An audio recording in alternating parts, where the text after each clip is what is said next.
You be sure just say just what the tape says. ஒளிநடாக்கள் சொல்லுவதையே சொல்ல நீங்கள் லட்சியமுள்ளவர்களாயிருங்கள். Don't say nothing else. See, because I don't say that of my own. It's him that says it. வேறொன்றையும் சொல்லாதீர்கள். புரிகின்றதா? காரணம், இதை நான் என் சுயமாய் சொல்லவில்லை. தேவன் தான் இதை கூறுகிறார்.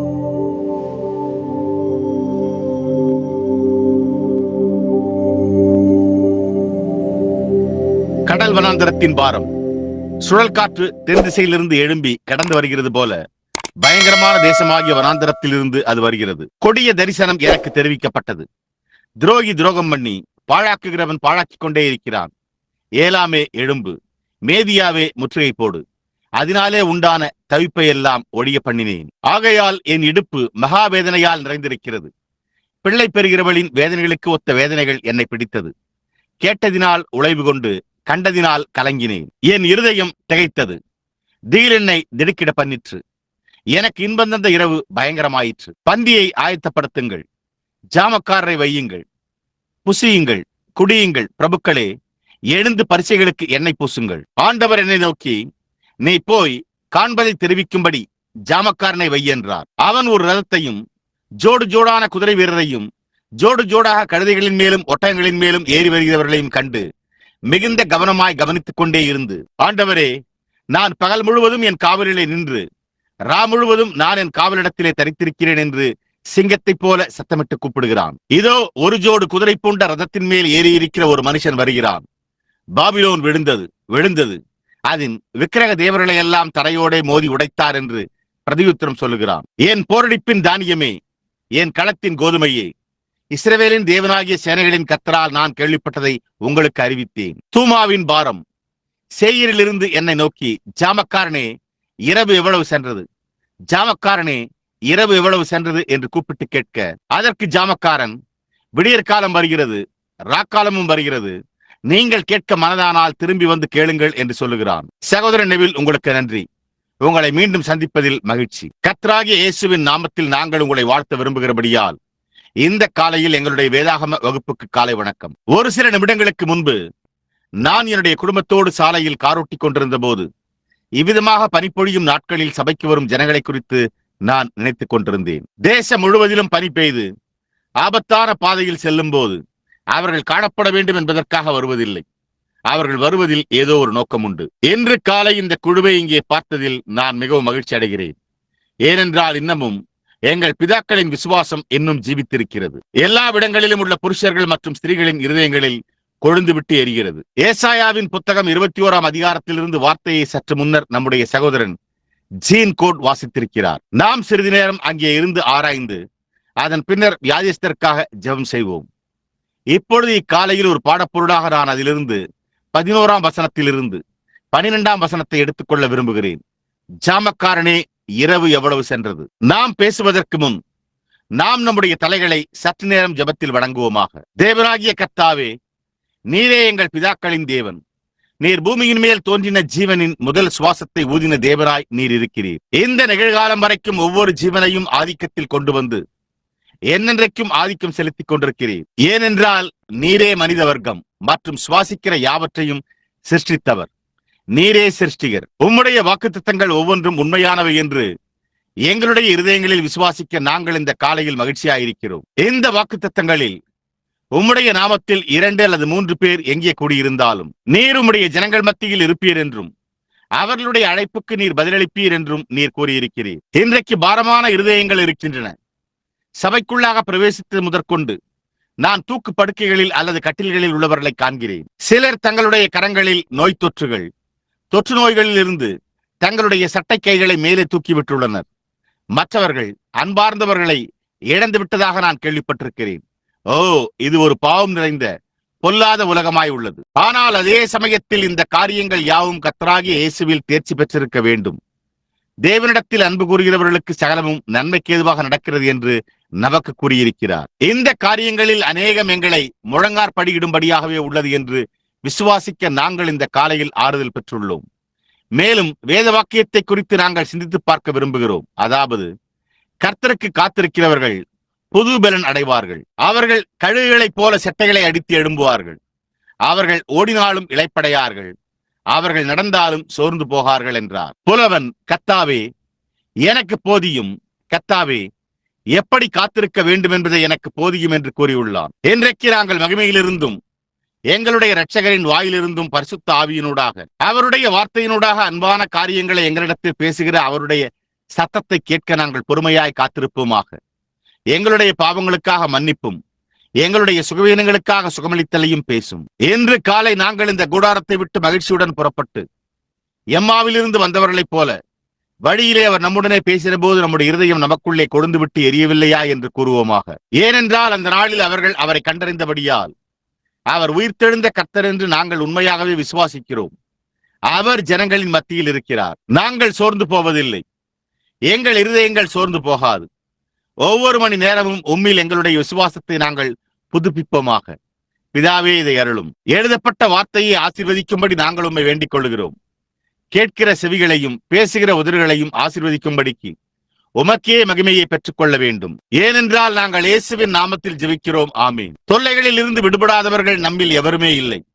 எல்லா சுகவீனத்தில் இருந்தும் நம்மை விடுவிப்பதாக தேவன் வாக்குத்தத்தம் செய்யவில்லை. ஆனால் அவருடைய பலன் போதுமானதாக இருக்கிறது. அவர் நம்மீது ஒருபோதும் அதிகமாக சுமத்த மாட்டார். ஆனால் அதை தாங்கிக் கொள்ள நமக்கு அவர் கிருபையை அருளுவார் என்று எழுதப்பட்டுள்ளது. எனவே நாம் அதை அறிந்து கொள்ளும் ஆறுதலை பெற்றுள்ளோம். இப்பொழுது ஒரு சில நிமிடங்களுக்கு இந்த பாடப்பொருளை குறித்த சிந்தனைக்கு கடந்த சில மணி நேரங்களில் என் இருதயத்தில் வைக்கப்பட்டது போன்று தோன்றிய ஒரு காரியத்தின் பேரில், ஜாமக்காரனே, இரவு எவ்வளவு சென்றது. அது ஒரு கால் சூரிய அஸ்தமனத்திற்கும் இருளுக்கும் இடையே இருந்திருக்கலாம். நகரத்தில் அது ஒரு பயங்கரமான நாளாக இருந்திருக்கும். ஏனென்றால் எச்சரிக்கை மணி ஒலிக்கப்பட்டது.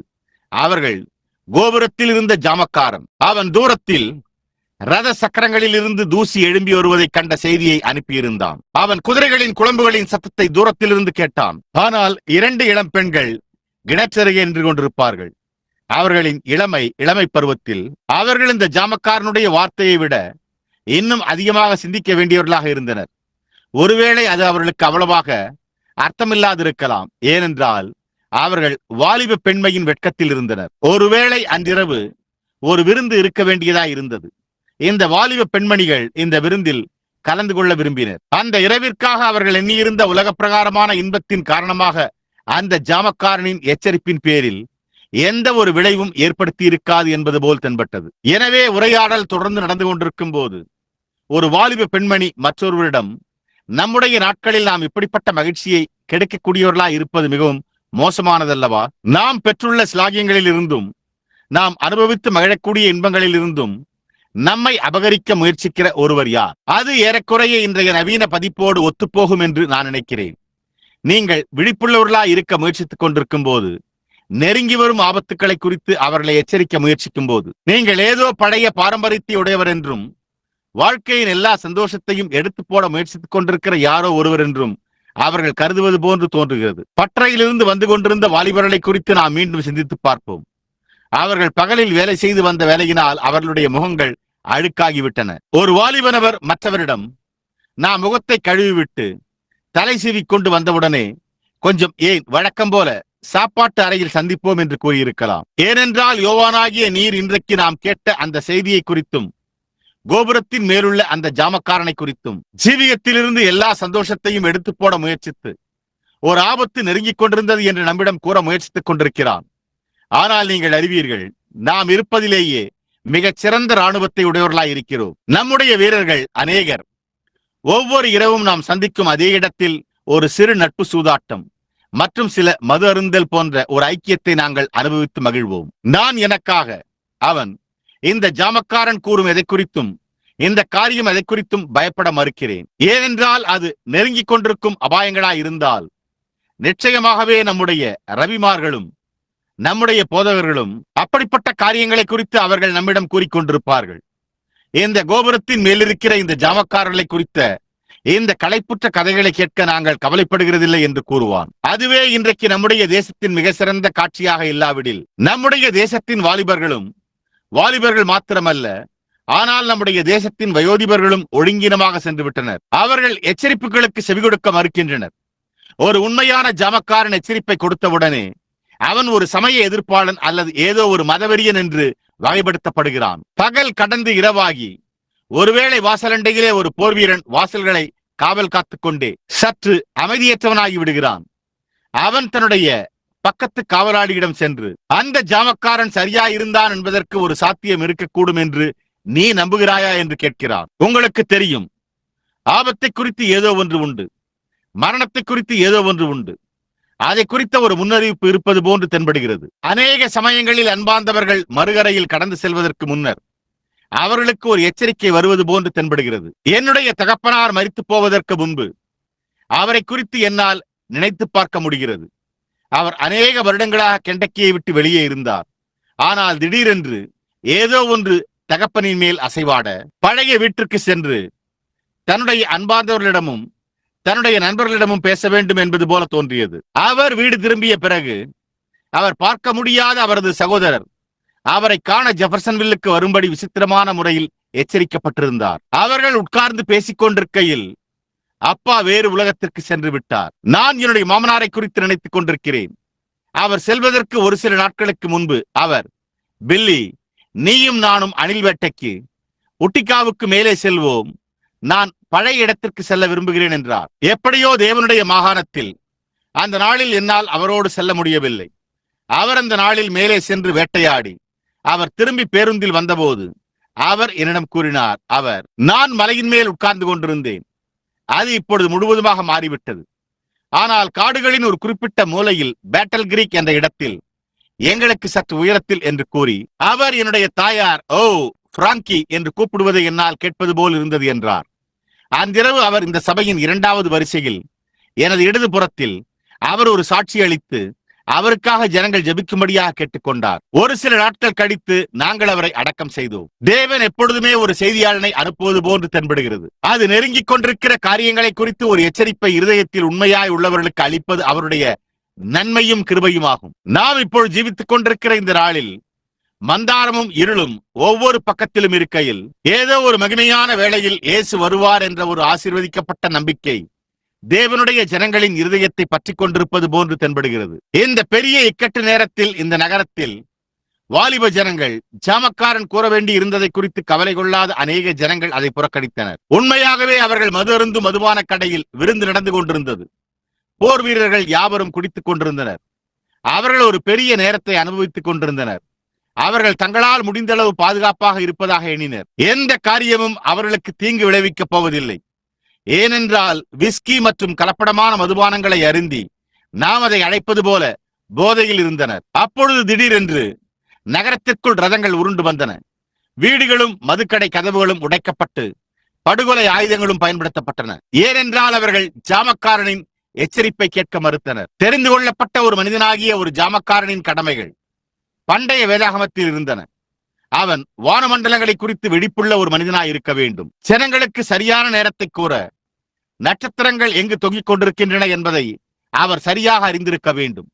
அநேகர் சோர்வுற்று வெளியே சென்று ஒரு கால் உறங்க முடியாமல் அமைதியற்றவர்களாய் கோபுரத்தில் உள்ள ஜாமக்காரனை நோக்கி, ஜாமக்காரனே, இரவு எவ்வளவு சென்றது என்று இந்த வார்த்தைகளை சத்தமிடுவர். அவன் நட்சத்திரங்களை நோக்கி பார்ப்பான்.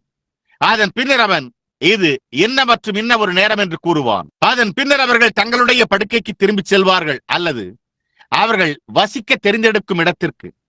சோர்வும் களைப்பும் அமைதியற்ற இரவும் முடிந்து பகல் வெளிச்சம் வரும் வரைக்கும் காத்துக் கொண்டிருப்பார்கள். தேவனே இரக்கமாயிரும். நாம் நம்முடைய மகத்தான ஜாமக்காரனை இரவு எவ்வளவு சென்றது என்று கூப்பிடாததற்கு இன்றைக்கு இது நேரமாய் இருக்கவில்லையா என்று நான் நினைக்கிறேன். ஒரு ஆபத்து நெருங்கி வந்து கொண்டிருக்கிறது. முழு உலகமும் அதனுடைய பாதிப்பினால் நடுங்குவது போன்று தென்படுகிறது. ஜாமக்காரனும் கூட எல்லா நேரங்களிலும் பணியில் இருக்க வேண்டியதாய் இருந்தது. நெருங்கி வரும் ஆபத்துக்களை குறித்து அவன் ஜனங்களை எச்சரிக்க வேண்டியவனாயிருந்தான். நெருங்கிக் கொண்டிருக்கும் அபாயத்தை கவனிக்க வேண்டியது அவனுடைய கடமையாயிருந்தது. அவன் மதில் சுவர்களை காட்டிலும் மிக உயரமாக கட்டப்பட்டிருந்த ஒரு கோபுரத்தின் மேல் இருந்தான். இந்த கோபுரம் அவன் அங்கே மேலே அதில் வானசாஸ்திர புத்தகங்கள் போன்றவற்றை வைத்திருந்தபடியால் அவனால் நட்சத்திரங்களை கவனித்து நேரத்தை கூற முடிந்தது. நாளின் நேரத்தை குறித்த எந்த காரியமும் நெருங்கிக் கொண்டிருந்த போது அவனால் அதை கூற முடிந்தது. அதன் பின்னர் அவனால் தரையில் இருந்த எவரை பார்க்கிலும் தூரமாய் காண முடிந்தது. அவன் உயரத்தில் இருந்தபடியால் சுவரில் இருந்த எவரையும் விட அவனால் அதிக தூரம் பார்க்க முடிந்தது. நீங்கள் உயர செல்லும் போது உங்களால் அதிக தூரம் காண முடியும். பூமிக்கடியில் கட்டப்பட்டிருப்பவர்களை காட்டிலும் தொலைவில் உள்ள ஆபத்துக்களை உங்களால் கூற முடியும். ஏசாயா அவனுடைய நாளில் தேவன் அவனை ஒரு ஜாமக்காரனாக ஏற்படுத்தி இருந்தார் என்று கூறிக்கொண்டிருந்தான். தேவன் தம்முடைய தீர்க்கதரிசிகளை கழுகுகளைப் போல ஒப்பிட்டார். கழுகுகள் என்ற பொருளை குறித்து நான் அடிக்கடி பிரசங்கித்துள்ளது போல, கழுகு மற்ற பறவைகளை காட்டிலும் உயர செல்லக்கூடிய ஒரு பறவையாகும். அது அந்த உயரத்திற்கு செல்லும்படியான விசேஷமாக உருவாக்கப்பட்டிருக்க வேண்டும். இப்பொழுது அந்த பருந்தினால் அதனை பின்தொடரவே முடியாது. வேறெந்த பறவையும் அதனை பின்தொடர முடியாது. அது தேவனால் உருவாக்கப்பட்ட பறவை. அது இவ்விதமாக உண்டாக்கப்பட்டது. வேறொரு பறவை அதனுடைய ஸ்தானத்தை எடுத்துக்கொள்ள முயன்றால் அது அழிந்து போகும். அதற்கு பலமான சிறகுகள், பலமான சட்டைகள் இருக்க வேண்டும். அது காண முடியவில்லை என்றால், பார்ப்பதற்கு நல்ல கண்கள் இல்லை என்றால், அது உயரத்திற்கு செல்வதனால் என்ன பயன்? அங்கே பருந்து குருடாயிருக்கும், அதனால் காண முடியாது. ஆனால் கழுகு எவ்வளவு உயரத்தில் ஏறுகிறதோ அவ்வளவு தூரம் அதனால் பார்க்க முடியும். தேவன் தம்முடைய தீர்க்கதரிசிகளை கழுகுகளுக்கு ஒப்பிட்டார். அவர்கள் உயர ஏறி சென்று தொலைதூரத்தில் நோக்கி பார்க்க முடிந்த ஜாமக்காரர்களாய் இருக்கிறார்கள். நெருங்கி வரும் ஆபத்துக்களை அவர்கள் காணும்படியாக அவர்களுடைய கண்கள் ஆவிக்குரியதாக்கப்பட்டிருந்தன. ஆபத்தை நெருங்கிக் கொண்டிருந்ததை குறித்த ஜனங்களை எச்சரிக்க தேவன் ஏசாயாவை ஏற்படுத்தி இருந்தார். ஆனால் அவர்கள் அவனுக்கு செவி கொடுக்கவில்லை. இன்றைக்கும் தேவன் இன்னமும் கழுகுகளை அல்லது செய்தியாளர்களை அல்லது கோபுரத்தின் மேல் மனிதர்கள் ஆவியில் ஏறி எல்லா வழிமுறைகளுக்கும், எல்லா அணுகுண்டுகளுக்கும், விஞ்ஞான ஆராய்ச்சிகளுக்கும் அப்பாற்பட்ட தூரத்திற்கு போகிறார்கள். அந்த நோக்கத்திற்காக விசேஷமாக வடிவமைக்கப்பட்ட மனிதர்களை அவர் உடையவராயிருக்கிறார். அவர்கள் கல்வாரியின் அரண்களின் மேல் ஏறி கர்த்தராகிய இயேசுவின் நாமத்தில் சிலுவையின் உச்சியில் நின்று கர்த்தர் உரைக்கிறதாவது என்ற செய்தியை திரும்ப அனுப்ப முடியும். அவர்களுடைய ஆவிக்குரிய பார்வை ஆலயத்தில் உள்ள ஆசாரியர்களை காட்டிலும் மகத்தானதாயிருக்கிறது. சாதாரண மனித வாழ்க்கைக்கு அப்பாற்பட்டது. ஏனென்றால் அவர்கள் தேவன் அவர்களை அழைத்திருக்கிற கடமைகளுக்காக விசேஷித்த முறையில் உருவாக்கப்பட்டிருக்கிறார்கள். ஆகையால் அணுகிக் கொண்டிருக்கிற காரியங்களை குறித்து நாம் கேட்கும் போது கவனமாயிருப்பது நமக்கு பலனளிக்கிறது. அப்படியானால் நான் சற்று நேரம் இப்போது மாறுவேன். இந்த கழுகுகளின் ராஜா அல்லது தீர்க்கதரிசிகள் அல்லது கோபுர கண்காணிப்பாளர்கள் மீது உங்கள் கவனத்தை திருப்புவேன். அது கர்த்தராகிய இயேசுதாமே. நாம் வாழ்ந்து கொண்டிருக்கிற இந்த நாள் அவர் இங்கிருந்த நாளை காட்டிலும் மிகவும் மகத்தானதாய் இருப்பதனால், அவர் சரியாக சிலுவையின் நிழலில் இருந்தபோது அவர் கடந்து சென்றதை குறித்து அவர் பேசியதை காட்டிலும் தம்முடைய இரண்டாம் வருகையை குறித்து அதிகம் பேசினார். நீங்கள் வேத வாக்கியங்களை கவனமாக ஆராய்ந்து பார்ப்பீர்களேயானால் அவருடைய மறைவுக்கு சற்று முன்னர் இந்த நாளில் சம்பவிக்கப் போகும் காரியங்களை குறித்து அவர் தீர்க்க தரிசனம் உரைத்தார். அவர் சிலுவையில் அறையப்பட வேண்டும் என்பதை அறிந்திருந்தார். அவர் குற்றவாளிகளுக்காக குற்றமற்றவர்களை வாதிக்க வேண்டும் என்பதை அவர் அறிந்திருந்தார். அவர் 3ஆம் நாளில் கல்லறையில் இருந்து உயிர் தேடுவார் என்று அறிந்திருந்தார். கல்லறையில் அவரை பிடித்து வைக்கக்கூடிய வல்லமைகள் ஏதும் இல்லை என்பதை அவர் அறிந்திருந்தார். ஏனென்றால் தேவனுடைய வார்த்தை, என் பரிசுத்தர் அழிவை காணப்பட்டேன், அவருடைய ஆத்துமாவை பாதாளத்தில் விடேன் என்று கூறியிருந்தது. அந்த தீர்க்க தரிசனத்தை தடுக்கக்கூடிய வல்லமைகள் ஏதும் இல்லை. அவருடைய வார்த்தை உண்மையாயிருக்கும். அவைகள் தங்கள் காலத்தில் நிறைவேறும். பிதாவானவர் தம்முடைய வார்த்தையை காத்துக் கொள்ளக்கூடியவராய் இருக்கிறார் என்று பிதா கூறியிருந்ததை அவர் உறுதியாக நம்பினார். ஆகையால் அவருக்குள் இருந்த அவருடைய மகத்தான இருதயம் தேவனுடைய சிங்காசனமாக இருந்தது. எல்லா தேசங்களையும் எல்லா ஜனங்களையும் நிரூபிக்க இந்த பெரிய சோதனை நேரங்கள் வரும் என்பதை அவர் தம்முடைய இருதயத்தில் அறிந்திருந்தார். ஆகையால் அந்த பெரிய கேள்வி, அவர் மீண்டும் உயிர் தேடுவாரா அல்லது வேதவாக்கியங்களின்படி சிலுவையில் அறையப்படுவாரா என்று அல்ல, அல்லது அவர் உன்னதத்திற்கு ஏறி செல்வாரா என்றும் பரிசுத்த ஆவியானவர் வருவாரா என்றும் கூறவில்லை என்பதை அவர் அறிந்திருந்தார். ஆனால் கேள்வி, அவருடைய வருகையில் பூமியில் ஏதேனும் விசுவாசமும் விடப்பட்டிருக்குமா என்பதே ஆகும். விசுவாசம் எங்கே வந்தது? தேவனுடைய வார்த்தையை கேட்டதினால். அதுவே அவருடைய கேள்வியாய் இருந்தது. நான் வரும்போது பூமியில் விசுவாசம் இருக்குமா? அவருடைய வார்த்தையை விசுவாசிக்கும் ஜனங்களை அவர் கண்டுபிடிப்பாரா? எப்பொழுது நாம் ஜீவிக்கிற நாளில் அவருடைய ஆசீர்வதிக்கப்பட்ட வார்த்தையின் பக்கங்களுக்குள்ளாக மாறும்போது, இன்றைக்கு பூமியின் மேல் அணுகிக் கொண்டிருக்கிற சம்பவிக்கும் என்று அவர் கூறின அதே காரியங்களை கண்டறியும் போது அடையாளங்களும் அற்புதங்களும் நிகழ்ந்து கொண்டிருக்கின்றன. மனுஷனுடைய இருதயங்கள் பயத்தினால் சோர்ந்து போகின்றன. தத்தளிப்பான ஒரு நேரம் உண்டு. தேசங்களுக்கிடையே இடுக்கணும் உண்டு. ஆகாயத்தில் பயமுறுத்தும் காட்சிகள், பறக்கும் தட்டுகள் போன்றவைகளால் பெண்டகன் முழுவதும் கலக்கமுற்றுள்ளது. சமுத்திரம் கொந்தளிக்கிறது. பூமி எதிர்ச்சி பல இடங்களில் உண்டாகிறது. மனுஷனுடைய இருதயம் பயத்தினால் சோர்ந்து போகிறது. பெரிய அணு ஆயுத அமைப்பு காத்திருக்கிறது. இதற்கு முன்பு உலகம் கண்டிராத ஒரு இருள் பூமியின் மேல் தொங்கிக் கொண்டிருக்கிறது. கடந்த வாரம் என்னுடைய அருமை நண்பர்களில் ஒருவரான தளபதி ஜூலியஸ் ஸ்டாட்ஸ்க்ளவ் அவர்களுடன் பேசும் ஸ்லாக்கியம் எனக்கு கிடைத்தது. தீர்க்கதரிசி ஆப்பிரிக்காவிற்கு விஜயம் செய்கிறார் என்ற புத்தகத்தை எழுதியவர்.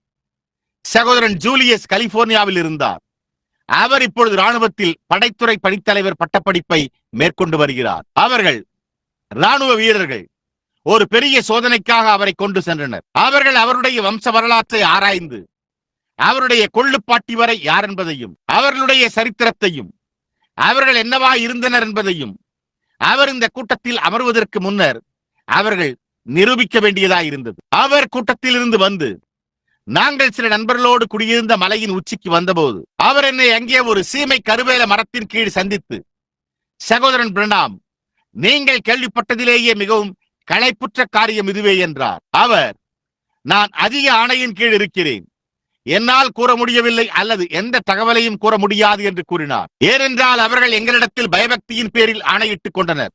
ஆனால் என்று கூறி, என்னால் இதை கூற முடியும், ராணுவம் நிறுத்தப்பட போகிறது. அவர்கள் இனிமேல் எந்த ராணுவத்தையும் கொண்டிருக்க போவதில்லை.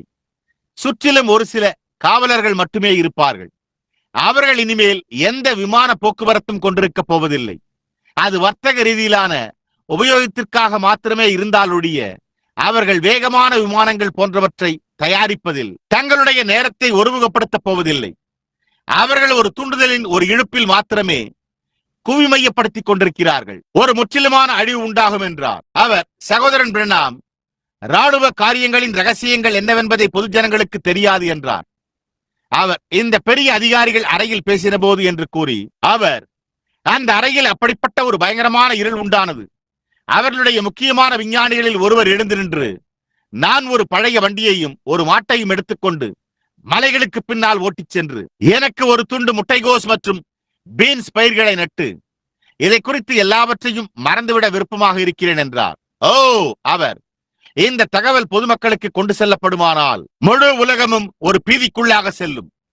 ஆபத்து நெருங்கிக் கொண்டிருக்கிறது என்றார் அவர். தங்களுடைய பணியாளர்களை தீவுகளிலிருந்து இப்பொழுது எடுத்துக் கொண்டிருக்கிறார்கள். அவர்கள் இங்கிலாந்திலிருந்து தங்களுடைய பிரிவுகளை எடுத்துக் கொண்டிருக்கிறார்கள்.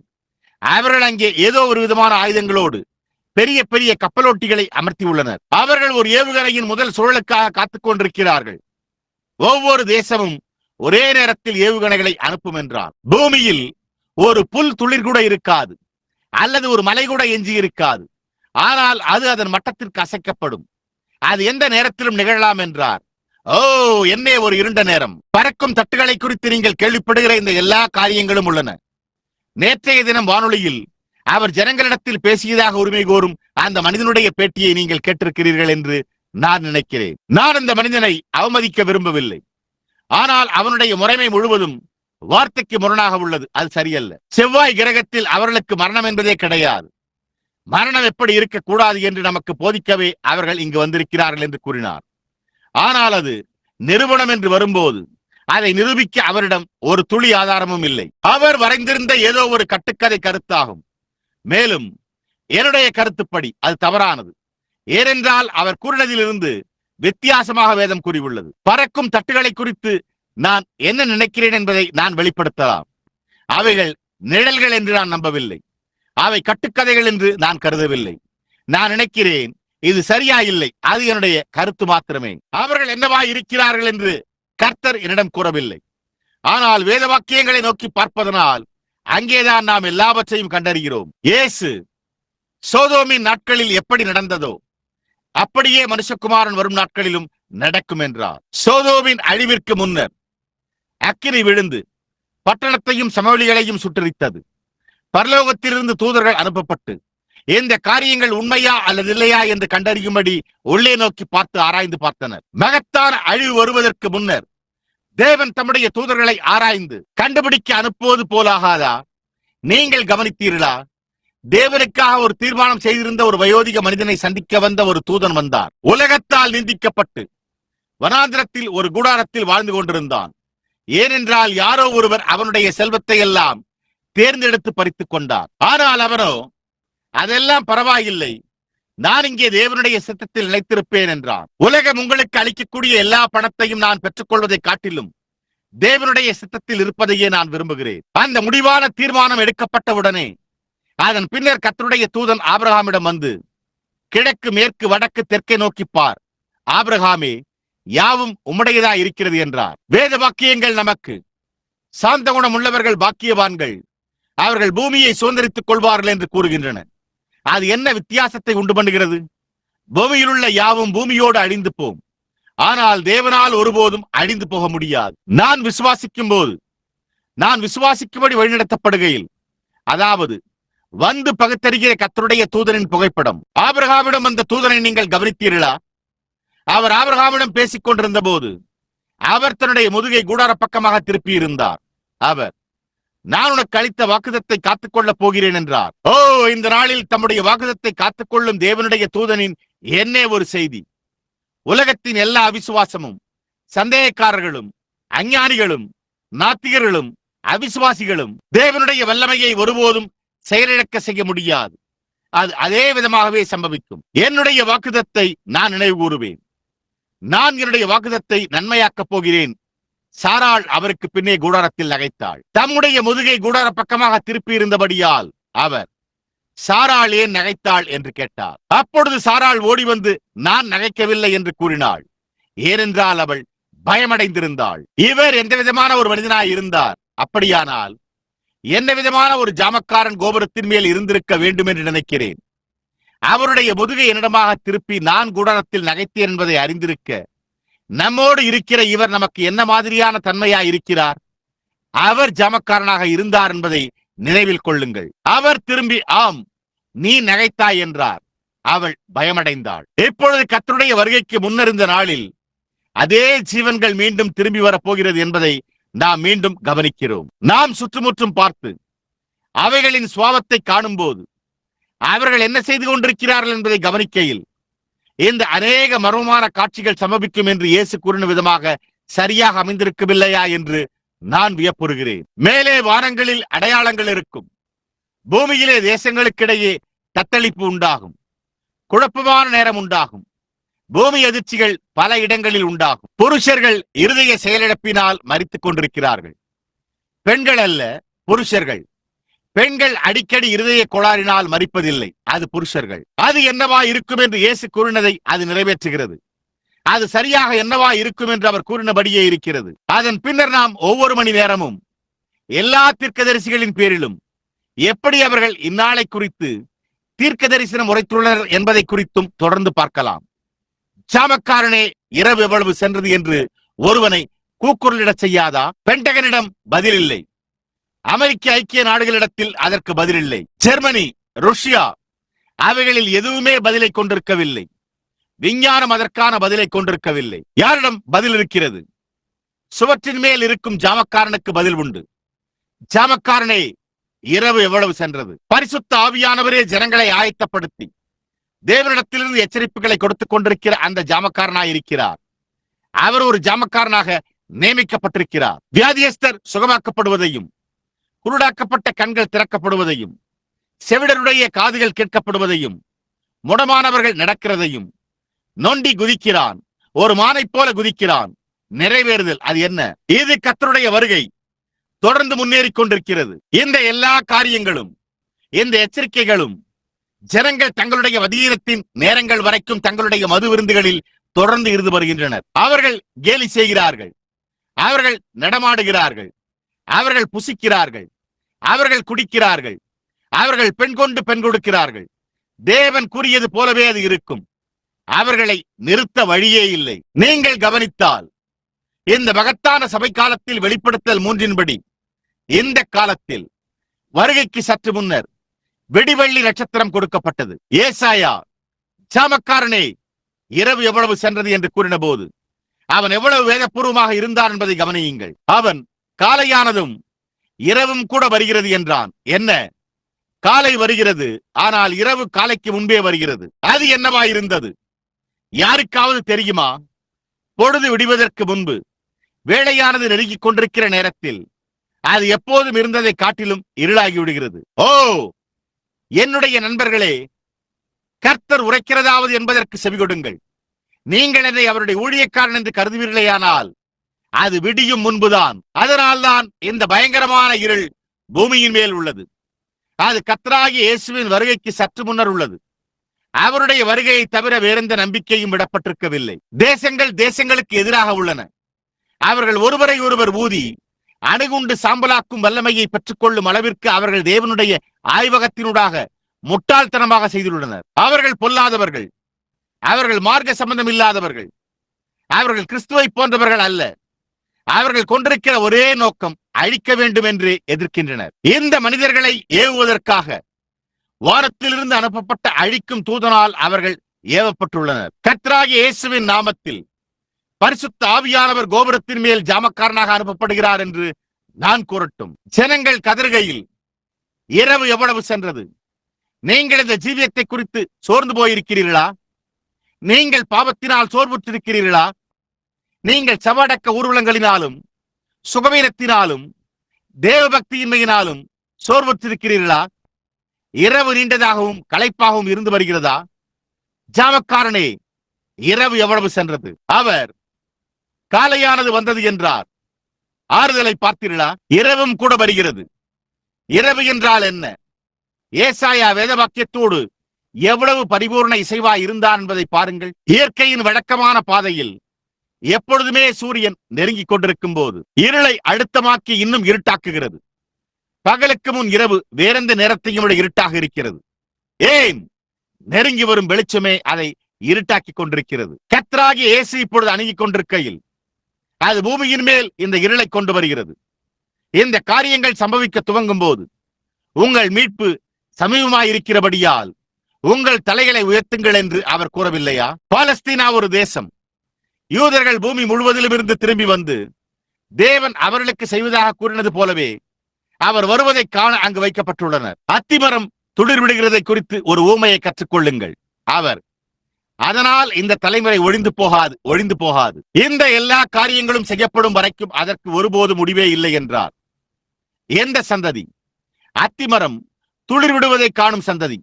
இஸ்ரவேல் எப்பொழுதுமே அத்திமரமாகவே இருந்து வந்துள்ளது. யோவேல் பச்சைப்புழு விட்டதை முசுக்கட்டை பூச்சி தின்றது என்று கூறினான். முசுக்கட்டை பூச்சி விட்டதை கொக்கிப்புழு தின்றது, கொக்கிப்புழு விட்டதை வெட்டுக்கிளி தின்று போட்டது என்றான். நீங்கள் கவனிப்பீர்களேயானால் அது அதே வண்டுதான். மரத்தை கீழே விழுங்கும் அந்த பூச்சிகள் ஒவ்வொன்றும் ஒரே பூச்சியாய் ஒரு வித்தியாசமான கட்டத்தில் மாத்திரமே உள்ளன. அதே பாவமும் அவிசுவாசமும் யூதர்களை பற்றிக்க துவங்கின. அதாவது இயேசு கிறிஸ்து அல்ல, அந்த மரத்தை ஒரு கனியற்ற அடிமரமாக தின்றுவிடும். தீர்க்கதரிசி அதை கண்டு அழுதான். ஆனால் கர்த்தர், நான் திரும்ப அழிப்பேன் என்று கர்த்தர் சொல்லுகிறார். எல்லா வருடங்களிலும் முசுக்கட்டை பூச்சிகளும் வெட்டுக்கிளிகளும் பச்சை புழுக்களும் பட்சித்தன. 2500 ஆண்டுகளில் முதல் முறையாக யூதர்கள் தங்களுடைய தாய்நாட்டிற்கு திரும்பி வருகின்றனர். இவைகள் எல்லாம் நிறைவேறும் வரை அந்த சந்ததி ஒழிந்து போவதில்லை. அப்பொழுது நான் கடைசி நாட்களில் என் ஆவியை என் குமாரர் மேலும் என் குமாரத்திகள் மேலும் ஊற்றுவேன் என்றும் அவர்கள் தீர்க்க தரிசனம் சொல்லுவார்கள் என்றும் கர்த்தர் உரைக்கிறார். நான் அற்புதங்களை காண்பிப்பேன் என்று தேவன் சொல்கிறார். வியாதியஸ்தர் சுகமடைந்து கொண்டிருக்கிறார்கள். மகத்தான வல்லமைகள் செய்யப்பட்டுக் கொண்டிருக்கின்றன. அங்கிருந்து அதே ஆவியினாலே ஆபிரகாமுக்கு பின்னால் உள்ள அறையில் சாராள் நகைத்தாள் என்று அவனிடத்தில் கூற முடிந்தது. அப்பொழுது நாம், ஜாமக்காரனே, இரவு எவ்வளவு சென்றது என்று சத்தமிடுகிறோம். அவன் இரவு வந்தது என்றான். கவனியுங்கள், இரவு முதலில் காலையானது முதலாவதாக வருகிறது. அதன் பின்னர் இரவிலும் கூட விடியும் முன்னர் வானத்தில் எப்பொழுதுமே ஒரு மகத்தான வெளிச்சம் வைக்கப்பட்டது. அது விடிவெள்ளி நட்சத்திரம். நீங்கள் விடிவெள்ளி நட்சத்திரம் பிரகாசமாகி வருவதை காணும் போது பூமியானது மேலும் மேலும் இருளடைகிறது. அது பிரகாசமாய் இருப்பதற்கான காரணம் பூமி இருளடைந்திருப்பதே ஆகும். இந்த கடைசி நாட்களின் சபையானது வெளியே அழைக்கப்பட்டு கிறிஸ்துவின் தெரிந்து கொள்ளப்பட்ட சரீரத்தில் அவர் அவர்களுக்கு விடிவெள்ளி நட்சத்திரத்தை அளிப்பதாக வேதாகமம் வாக்களித்துள்ளது. ஜாமக்காரனே, இரவு எவ்வளவு சென்றது? என்ன சம்பவிக்கப் போகிறது? இதோ அது உள்ளது. முழு உலகத்திற்கு முற்றிலுமான அழிவு வந்து கொண்டிருக்கிறது. ஆனால் அந்த அழிவு நிகழும் முன்னர் இயேசு கிறிஸ்துவின் சபையானது எடுத்துக் கொள்ளப்படுதலில் சென்று தன்னுடைய கர்த்தரை சந்திக்கும். விடிவெள்ளி நட்சத்திரம் என்ன செய்ய வேண்டும்? அந்த நேரத்தில் நட்சத்திரங்கள் மிகவும் பிரகாசிக்க காரணம் என்ன? அது சூரியன் நெருங்கிக் கொண்டிருப்பதாகும். விடிவெள்ளி நட்சத்திரம் சூரியனின் ஒளியை பிரதிபலிக்கிறது. மற்ற நட்சத்திரங்களும் அந்த நேரத்தில் மங்கினதாக தென்படுகிறது. மனிதனால் உண்டாக்கப்பட்ட எல்லா வேத சாஸ்திரங்களும் குளிர்ந்து போன சம்பிரதாயமான அலட்சியங்கள் யாவும் வறண்டு போகும். ஆனால் அப்பாலுள்ள கோபுரத்தின் மேல் அமர்ந்து விடிவெள்ளி நட்சத்திரத்துடன் இருந்த அந்த ஜாமக்காரன் விரைவில் வரவிருக்கும் கர்த்தராகிய இயேசுவின் உண்மையான செய்தியை பிரதிபலிப்பார். ஏனென்றால் சூரியன் உதிக்க துவங்கும் போது அவர் எப்பொழுதுமே பிரகாசமாய்க் கொண்டே இருக்கிறார். ஓ, நான் கூறுவேன், விடிவெள்ளி நட்சத்திரங்களே, எழும்பி தேவனுடைய மகிமைக்காக பிரகாசிக்கவும். நள்ளிரவு நெருங்கிவிட்டபடியால் பூமியின் மேல் அந்தகாரமும் ஜனங்களின் மேல் பயங்கரமான இருளும் உள்ளது. ஆனால் விடியற் காலமானது. நட்சத்திரங்கள் தங்களுடைய ஒளியை கொடுக்க வேண்டும். முழு உலகமும் எதிர்நோக்கிக் கொண்டிருக்கும் அந்த பயங்கரமான நேரத்தை குறித்து சிந்தித்து பாருங்கள். இன்றைக்கு ரட்சிக்கப்படாத ஒவ்வொரு நபரும் எதிர்நோக்கிக் கொண்டிருக்கும் அந்த பயங்கரமான இருளை குறித்து சிந்தித்து பாருங்கள். எல்லா தேசங்களும், எல்லா மலைகளும், எல்லா பண்ணைகளும், அவர்கள் பெருமை பாராட்டிய எல்லா வீடுகளும் ஒரு இமைப்பொழுதில், ஒரு நொடி பொழுதில் எரிமலை சாம்பலாய் தூள் தூளாகிவிடும். ஆனால் கர்த்தரிடத்தில் அன்பு கூறுகிறவர்கள், விடிவெள்ளி நட்சத்திரத்தின் ஒளியை உடையவர்கள், அதாவது அவர்கள் தங்களுடைய கண்களை அவர் மேல் வைத்து உலகத்தின் காரியங்களில் இருந்து விலகிக் கொண்டிருக்கிறார்கள். பவுல் தன்னுடைய முடிவான நிருபத்தில் எழுதினது போல, அவன் பூமியை விட்டு செல்வதற்கு முன்பு அவன் களைப்புற்று நரம்பு தளர்ச்சி அடைந்து களைப்புற்று இருந்தான். ஓ, அந்த சிறு யூதனுக்காக நான் எப்படி அனுதாபப்படுகிறேன். அவன், ஒருவரும் என்னை தொலைப்படுத்த வேண்டாம், நான் ஒரு நல்ல போராட்டத்தை போராடி இருக்கிறேன், நான் என்னுடைய ஓட்டத்தை முடித்து விட்டேன், நான் விசுவாசத்தை காத்துக் கொண்டிருக்கிறேன், இது முதல் நீதியின் கிரீடத்தை அந்த நாளிலே நீதியின் கிரீடமாகிய நியாயாதிபதியாகிய கர்த்தர் எனக்கு கொடுப்பார் என்றான். அப்பொழுது அவன் விடிவெள்ளி நட்சத்திரங்கள் வருவதை குறித்து சிந்தித்து பார்த்தான். அவன், எனக்கு மாத்திரமல்ல, அவருடைய பிரசன்னமாகுதலை விரும்புகிற யாவருக்கும் என்று கூறினான். ஓ, உங்கள் மீட்பு சமீபமாயிருக்கிறது, உங்கள் தலைகளை உயர்த்துங்கள். ஜாமக்காரனே, செய்தித்தாள் இதை கூற காரணம் என்ன? விஞ்ஞானம் மேற்கொண்டு செயல்பட பயப்பட செய்கிறது எது? பென்டகன் இந்த தகவலை வெளியிட பயப்படுவதற்கு காரணம் என்ன? ஏனென்றால் ஜனங்கள் தற்கொலை செய்து கொண்டு தங்களுடைய பணத்தை வீதிகளில் வீசி எறிந்து விடுவார்கள். என்ன என்ன காரியம் அது? என்ன? இரவு எவ்வளவு சென்றது? காலை வருகிறது, அது உண்மை. அது எதை குறித்தது? அது விடியற் காலையில் வந்து கொண்டிருக்கிறது. அது வெளிச்சத்தை முன்னோக்கி அழுத்திக் கொண்டிருக்கிறது. வெளிச்சம் பிரகாசிக்க செல்வதற்கு முன்னர் அது பயங்கரமான இருளை வரவழைக்கிறது. நான் ஒரு கிறிஸ்தவனாய் இருக்க மிகவும் மகிழ்ச்சி அடைகிறேன். நான் அவருடைய ஜாமக்காரன் என்பதற்கு நான் மிகவும் மகிழ்ச்சி அடைகிறேன். அவர்களில் ஒருவனாக சுவற்றின் மேல் நின்று கொண்டு தேவனை சந்திக்க ஆயத்தப்படுங்கள். ஏனென்றால் அவருடைய வருகையின் நேரம் சமீபமாய் இருக்கிறது என்று கதறுகிறேன். நீங்கள் இங்கே இந்த சபையில் இந்த காலையில் உறுதியாய் இல்லாத ஒருவராய் இருந்தால், அந்த விடிவெள்ளி நட்சத்திரம் அதனுடைய ஒளியை உங்களுடைய இருதயத்திற்குள் பிரதிபலித்துக் கொண்டிருக்கிறது. மகத்தான பரிசுத்த ஆவியானவர் அதற்காக நீங்கள் ஆயத்தமாவீர்களாக. ஏனென்றால் இதுவரை நடந்த சம்பவங்களிலேயே மிக பெரிய சம்பவம் ஒன்று இப்பொழுது சமீபமாய் உள்ளது. நாம் விளிம்பில் நின்று கொண்டு ஒரு நாடகம் அமைக்கப்படுவதை கவனித்துக் கொண்டிருக்கிறோம். நான் அநேக முறை திரைப்படங்களை பார்த்திருக்கிறேன். எப்படி ஹாலிவுட்டிலும் மற்றும் பல்வேறு இடங்களிலும் அவர்களுடைய நாடகங்களை பின்னணியாக கொண்டவை. எப்படியாய் அவர்கள் தங்களுடைய நட்சத்திரங்களை எடுத்து அவர்களை சுற்றிலும் பொருத்துகின்றனர். பெரிய நாடகம் நடைபெறுவதற்கு முன்பு அவர்களுக்கு எப்படி பயிற்சி அளிக்கிறார்கள்? நான் எப்பொழுதும் அதை பார்த்து ஆச்சரியப்படுவேன். அது ஒரு போலியானதா இருக்க வேண்டும் என்பதை அறிவேன். எல்லா போலியான காரியங்களும் உண்மையான காரியங்களில் இருந்து உண்டாக்கப்பட்டிருக்கின்றன. ஒரு உண்மையான டாலர் இருக்கும் வரை போலியான டாலர் இருக்க முடியாது. ஒரு உண்மையான கிறிஸ்தவன் இல்லாவிட்டால் ஒரு மாய்மாலக்காரன் இருக்க முடியாது. ஒரு உண்மையான செய்தி இல்லாவிட்டால் ஒரு பொய்யான செய்தி இருக்க முடியாது. ஒரு பகல் இருந்தால் ஒழிய ஒரு இரவு இருக்க முடியாது. நிச்சயமாக அவர்கள் தங்களுடைய நாடகங்களை அமைப்பதை நான் கவனித்த போது நாங்கள் கோபுரத்தின் மேல் நின்று கொண்டிருக்கிறோம். இந்த உலகத்தில் உள்ள எதையும் விட மிக உயரத்தில் நாம் இரண்டு மகத்தான காரியங்களையும், முடிவடைந்து கொண்டிருக்கிற காலத்தையும் கர்த்தருடைய வருகையையும் கவனித்துக் கொண்டிருக்கிறோம். சீக்கிரத்தில் இனி காலம் செல்லாது, இனி காலம் இருக்காது. கர்த்தருடைய வருகை. அந்தி கிறிஸ்து அவன் தன்னுடைய பிரஜைகளை அங்கே அமைத்திருக்கிறான்.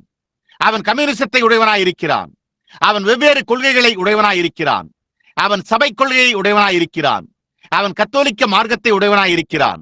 அவன் புராட்டஸ்டன்ட் கொள்கைகளை உடையவனாயிருக்கிறான். ஒரு மகத்தான காட்சியை காண்பிக்கும்படியான எல்லாவற்றையும் அவன் அமைத்திருக்கிறான். ஆனால் பரலோகத்தில் ஒரு பிதா இருக்கிறார் என்பதற்கு நான் மிகவும் மகிழ்ச்சி அடைகிறேன்.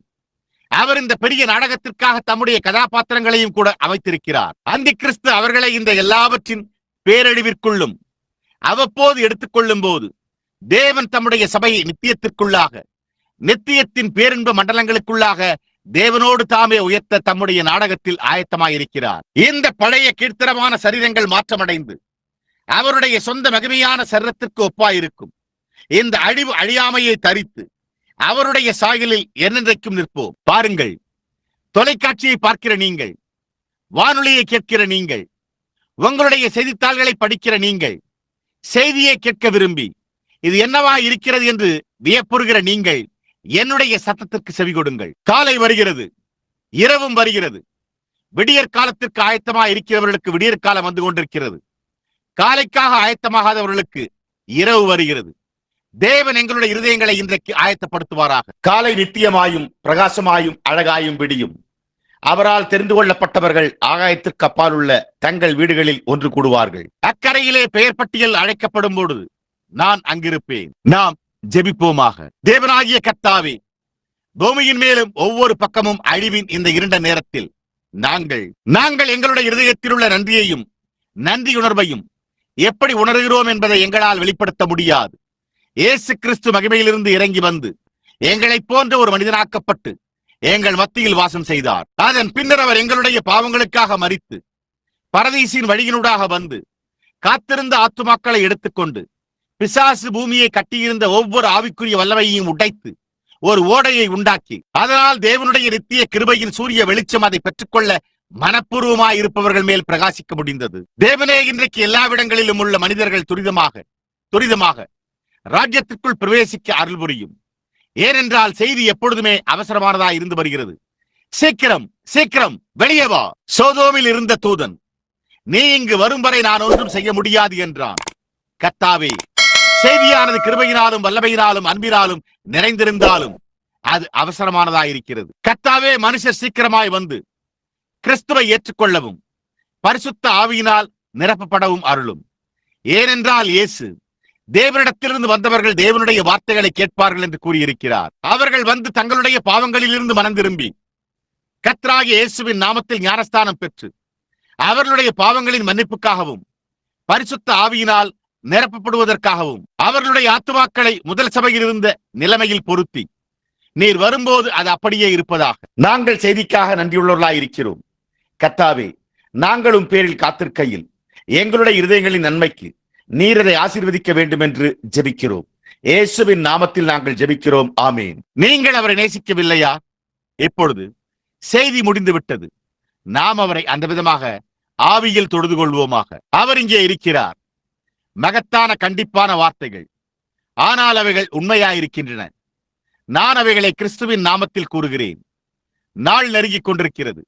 நீங்கள் எனக்கு கவனம் செலுத்தினால் எனக்கு இது வேண்டும். நாம் நம்முடைய கரத்தை அப்படியே உயர்த்துவோம். அவள் அதை மீண்டும் இசைக்கும் போது உங்களுக்கு அருகிலுள்ள யாரிடமாவது நாம் கரங்கொலுக்குவோம். அப்படியே ஒருவரோடு ஒருவர், யாத்ரிகனே, நான் உங்களோடு இருப்பதற்கு மிகவும் மகிழ்ச்சி அடைகிறேன் என்று கூறுங்கள். அது ஒரு காரியத்தை என் சிந்தையில் கொண்டு வந்தது. அங்கே பின்னால் உள்ள என் மனைவிக்கு அது நன்றாக நினைவிருக்கிறது. கலிபோர்னியாவில் உள்ள பழைய பிஸ்கா சபைக்கும் வேதாகம நிறுவனத்திற்கும் விஜயம் செய்யும் ஸ்லாக்கியம் எனக்கு கிடைத்தது. நான் அவர்களோடு ஓர் இரவு ஆராதனை நடத்தினேன். அதுதான் பழைய அசலான அதிகார மையமாகும். என்னே ஒரு அற்புதமான இடம். நான் போதகர் சகோதரர் ஸ்மித்தை சந்தித்தேன். உங்களுக்கு தெரியும், அவர்கள் ஒரு கைப்பிரதியை அச்சிடுகிறார்கள். அவர்களுக்கு உதவி உண்டு. அவர்கள் காணிக்கை எடுக்கிறதில்லை. எல்லாமே இலவசம். அவைகள் 50க்கும் கொஞ்சம் கூடுதல் வருடங்களாக நிலைத்திருக்கின்றன. கலிபோர்னியாவுக்கு உதவிக்காக வந்த முடமான ஒரு மருத்துவரால் இது ஆரம்பிக்கப்பட்டது. மருத்துவர், உனக்கு ஒன்றுமே செய்ய முடியாது என்றார். ஒரு காலையில் ஒரு அறையில் அவருக்காக ஜெபித்தவர் காலஞ்சென்ற மருத்துவர் பிரைஸ் அல்லது யாரோ ஒருவர் என்று நான் நினைக்கிறேன். அப்பொழுதே அவர் வெளித்தோற்றத்தில் எந்த பலனையும் பெற்றுக் கொள்ளவில்லை. அது எந்த காரியத்தையும் பொருட்படுத்துகிறதில்லை. எனவே அவர் புறப்பட்டு சென்றார். அவர் எப்படியோ மற்றொன்று, நான் ஆயினும் விசுவாசிக்கிறேன் என்றார். அவர் தன்னுடைய காலை நடைபாதையை விட்டு விலக்கத் துவங்கின போது அவருடைய ஊனமுற்ற கால் நேராக வந்தது. அவர் பிஸ்கா இல்லத்தை நிறுவினார். அன்றொரு இரவு நான் அங்கு பிரசங்கித்துக் கொண்டிருந்தேன். அவர்கள் அந்த பெரிய அரங்கத்தில் ஜன நெருக்கடியில் இருந்தனர். ஆயிரக்கணக்கானவர் தெருக்களில் உள்ள எல்லா இடங்களிலும் அவர்கள் பின்னாலும் நின்று கொண்டிருந்தனர். செய்தி முடிந்த பிறகு ஏதோ ஒன்று சம்பவித்தது. நான் என் ஜீவியத்தில் இதற்கு முன்பு கண்டிராத 2 காரியங்கள். அவர்கள் அதிக சத்தம் போட விரும்புகிற ஒரு கூட்ட ஜனங்களாய் இருக்கவில்லை. அவர்கள் வறண்டு போய் உட்கார்ந்து கொண்டிருந்த ஒரு கூட்ட ஜனங்களும் அல்ல. அவர்கள் ஆவியினால் நிரப்பப்பட்ட ஜனங்களாய் இருந்தனர். நான் அந்த அற்புதமான ஐக்கியத்தில் மகிழ்ந்தேன். நான் வியாதியஸ்திற்காக ஜெபிக்கப் போவதற்கு முன்பு அவர்கள் அதை போன்ற இனிமையான ஒன்றை பாடத் தொடங்கினர். நான் ஆச்சரியப்பட்டேன். நான், இங்கே ஏதோ காரியம் நடந்து கொண்டிருக்கிறது, எனக்கு புரியவில்லை என்றேன். நான் மீண்டும் செவி கொடுத்தேன். நான் 2 பாடல் குழுக்களின் சத்தத்தை கேட்டேன். நான் ஏதோ காரியம் தவறாய் இருக்க வேண்டும் என்றேன். நான் என் தலையை ஆட்டினேன். மீண்டும் என் காதுகளில் கேட்டது. அதற்கு நான், ஓ கர்த்தாவே, ஒரு கால் இங்கே இந்த பாடற்குழுவினரின் எதிரொலியாக இது இருக்கலாம் என்றேன். நான் இங்கே மற்றொன்றையும் கூரையின் மிக உயரத்திலிருந்து எழும்புவதை கேட்கிறேன். நான் அது அங்கே மேலே இருக்க வேண்டும் என்றேன். எனவே நான் ஊழியக்காரர்களின் அடித்தளத்திலிருந்து வெளியே இங்கே பாடகர் குழுவிற்கு நடந்து சென்றேன். அது அங்கே மேலே இருந்தது. நான் என் மனைவியிடத்தில் கூறினேன், நான் தேனே, உனக்கு அது கேட்கிறதா என்று கேட்டேன். அவள் அது என்ன என்று கேட்டாள். நான், சகோதரி ஆர்கன் பிரைட், நீங்கள் அதை கேட்கிறீர்களா என்று கேட்டேன். அவள், ஆம், என் வாழ்க்கையில் இதற்கு முன்பு ஒருமுறை நான் அதை கேட்டிருக்கிறேன் என்றாள். நான் சகோதரன் ஆர்கன் பிரைட்டிடம் சென்று, நீங்கள் அதை கேட்கிறீர்களா என்று கேட்டேன். ஆம் என்றார். ஒவ்வொருவரும் தங்களுடைய தலைகளை வணங்கி பாடினர். ஓ, ஒருவேளை நான் உறுதியாக இருக்க வேண்டும். நான் சந்தேகப்பட விரும்பவில்லை. ஆனால் கர்த்தாவே, நான் உம்முடைய சாட்சியாய் இருந்தால், நான் ஒரு ஜாமக்காரனாய் இருக்க வேண்டுமானால், நான் எதை குறித்து பேசிக் கொண்டிருக்கிறேன் என்பதை நான் அறிந்திருக்க வேண்டும். நான் இதை குறித்து நிச்சயமுடையவனாய் இருக்க வேண்டும் என்றேன். தெய்வீக சுகமளித்தலை போல எனக்கு நிச்சயமில்லாதிருந்தால் நான் அதை குறித்து ஒன்றுமே கூறப்போவதில்லை. இது கர்த்தருடைய வருகையாய் இருக்கிறது என்று நான் நிச்சயமில்லாதிருந்தால் நான் அதை குறித்து ஒன்றுமே கூற மாட்டேன். நான் நிச்சயமுடையவனாய் இருக்க வேண்டும். நான் மீண்டும் அடித்தளத்திற்கு இறங்கிவிட்டேன். ஒவ்வொருவரும் தங்கள் தலைகளை வணங்கியிருந்தனர். பீட அழைப்பு. அநேக ஜனங்கள் தங்களுடைய கரங்களை ஜன்னலுக்கு எதிராக வைத்து கிறிஸ்துவண்டை வருகிறார்கள். அவர்கள் பாடிக்கொண்டிருந்தனர். நான் இங்கு வந்தபோது நான், கர்த்தாவே, அது இருக்க முடியாது. இங்கே கீழே பாடும் இந்த ஜனங்கள் சாதாரண ஜனங்கள் தான். ஆனால் இங்கு மேலே உள்ள சத்தமோ ஒரு சிலர். இங்கே 2000 அல்லது 3000 பேர் பாடலாம். ஆனால் அங்கே மேலே 1,00,000 பேர்கள் இருப்பார்கள் என்பது போன்று தென்பட்டது என்றேன். அது இனிமையான குரல்களில் ஒன்றாய் உண்மையாகவே உச்சக்கட்ட குரல்களில் பாடும் பெண்களின் குரல்களை போன்றதாய் இருந்தது. நான் அதை கேட்டபோது எனக்கு நடுக்கம் உண்டானது. நான் ஒரு நிமிடம் மீண்டும் பின்னால் வந்தேன். நான் செவி கொடுத்தேன். நான் உயரே நடந்து சென்றேன். திரும்பி வந்தேன். ஏனென்றால் அவர்கள் தொடர்ந்து ஆவியில் பாடிக்கொண்டிருந்தனர். நான் மீண்டும் கேட்டேன். அது இந்த சத்தம் அல்ல. என்னால் இங்கே கீழே அவர்களுடைய ஒரு விதமான சத்தத்தை கேட்க முடிந்தது. இங்கே மேலே உள்ளதோ மற்றொரு விதமான சத்தம். எனவே ஆராதனை முடிவுற்ற போது நான் போதகரிடம், போதகரே, நான் ஒரு விசித்திரமான காரியத்தை கேட்டேன் என்றேன். அதற்கு அவர், சகோதரன் பிரணாம், அது என்னவா இருந்தது என்று கேட்டார். நான் உயர்ந்த பயிற்சி பெற்ற குரல்களில், நான் ஒரு பெண்களின் உச்சக்கட்ட குரல்களில் கேட்டேன். என் ஜீவியத்திலேயே நான் கேட்ட மிக அருமையான பாடலாக அங்கு மேலே இருந்தது என்று கூறினேன். அவர், சகோதரன் பிரணாம் அவர்களே, அது இங்கே அநேக முறை கேட்கப்பட்டுள்ளது என்றார். நான் அந்த வயோதிக தாயை குறித்து வாசித்திருந்தேன். ஓ, வழக்கமாக வியாதிஸ்தருக்காக ஜெபித்து வந்த அவளுடைய பெயரை இப்பொழுது நான் மறந்துவிட்டேன். ஒரு இரவு போதகர் தன்னுடைய பிரசங்கத்தை முடித்த பிறகு அந்த சிறு தாய் வியாதிஸ்தருக்காக ஜெபிக்க சென்றாள். அவளோடு சுற்றிலும் 5 அல்லது 6 சிறு பிள்ளைகள் இருந்தனர். அவள் நின்று அவளும் பாடுவதை கேட்டிருந்தாள். அது திருமதி உட்வர்த் எட்டர். புத்தகத்தை நீங்கள் எல்லோரும் எப்போதாவது படித்திருந்தால் நலமாயிருக்கும். அவள் கேட்டாள். அவள் சபையில் பாடுவதற்கு மேலாக ஒரு பாடகர் குழு பாடுகிறது என்று கூறினாள். இங்கே கீழே சத்தங்கள் அடங்கிய பிறகும் அது இன்னமும் பாடுகிறது. பாருங்கள், நான் அங்கு நின்றேன். அதன் பின்னர் கட்டடத்தின் பின்பகுதியில் எவ்வளவு ஒழுங்காகவும் பரிபூர்ணமாகவும் இருக்கிறது பாருங்கள். இப்பொழுது நான் அந்நிய பாஷைகளில் பேசுவதை விசுவாசிக்கிறேன். அது சபையில் உள்ள ஒரு தேவனுடைய வரம் என்று நான் விசுவாசிக்கிறேன். மற்ற வேத வாக்கியங்கள் தவறாக உபயோகிக்கப்பட்டுள்ளது போலவே இதுவும் தவறாக உபயோகிக்கப்பட்டுள்ளது என்று நான் நினைக்கிறேன். ஆனால் உண்மையான ஒன்று உண்டு. ஆம், இந்த மனிதன் தூரத்தில் உள்ள கட்டடத்தின் பின்புறத்தில் எழும்பி நின்று சுமார் 4 அல்லது 5 வார்த்தைகளை வேறொரு பாஷையில் கூறினார். வெறும் ஒரு பாஷையா இருந்தது. உங்களால் கேட்க முடிந்தது. எல்லோரும் அமைதியாக இருந்தனர். ஏதோ ஒன்று என் மேல் அசைந்தது. என் ஜீவியத்தில் நான் ஒருபோதும் எந்த வியாக்கியானத்தையும் பெற்றிருக்கவில்லை. அப்பொழுது நான் அதை உபயோகிக்கவில்லை. ஏனென்றால் எனக்கு ஒரு பயம் இருந்தது. அந்த காரியங்கள் தேவனால் உண்டானவை. நீங்கள் அவற்றை வைத்து ஜாக்கிரதையாக கையாளுவது நல்லது. அப்பொழுது ஏதோ ஒன்று என்னிடத்தில், போதகர் விசுவாச ஜெபத்தை ஜெபிப்பார் என்று கூறியது. நான் என்னுடைய வாயை மூடிக்கொள்ள வேண்டியதாய் இருந்தது.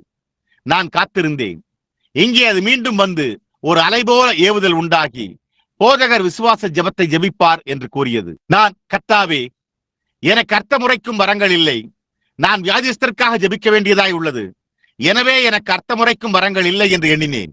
நான் மறுபடியும் என் வாயை மூடிக்கொண்டு அப்படியே நின்றேன். அப்பொழுது போதகர் எழுந்து வியாதிஸ்தருக்காக ஜெபிக்க துவங்கினார். ஓ, அவர் தேவன். சுகவீனம் கட்டிடம் முழுவதிலும் எங்கும் சுகமாக்கப்பட்டது. அது என்ன? நாளின் விடியற் காலம். இன்னும் ஒரு சிறு கிளை மீதம் உள்ளது. கவலைப்பட வேண்டாம். தேவன் ஒரு சாட்சியின்றி ஒருபோதும் இருந்ததில்லை. இப்பொழுது ஏதோ ஒரு பெரிய மறைஞானி எங்கோ உள்ள ஒருவேளை தூதனின் குரலில் இல்லாமல் இருக்கலாம் என்று நம்பி, ஆனால் ஏதோ ஒரு காரியம் இந்த கட்டடத்தில் அப்படிப்பட்ட ஒன்று இருக்குமானால் ஒவ்வொரு பாவியும் அதை அந்த இரவு அறிந்து கொள்ள செய்யும். பூமியின் மீது இருள், மேலும் மேலும் இருள் சூழ்ந்து கொண்டிருக்கிறது.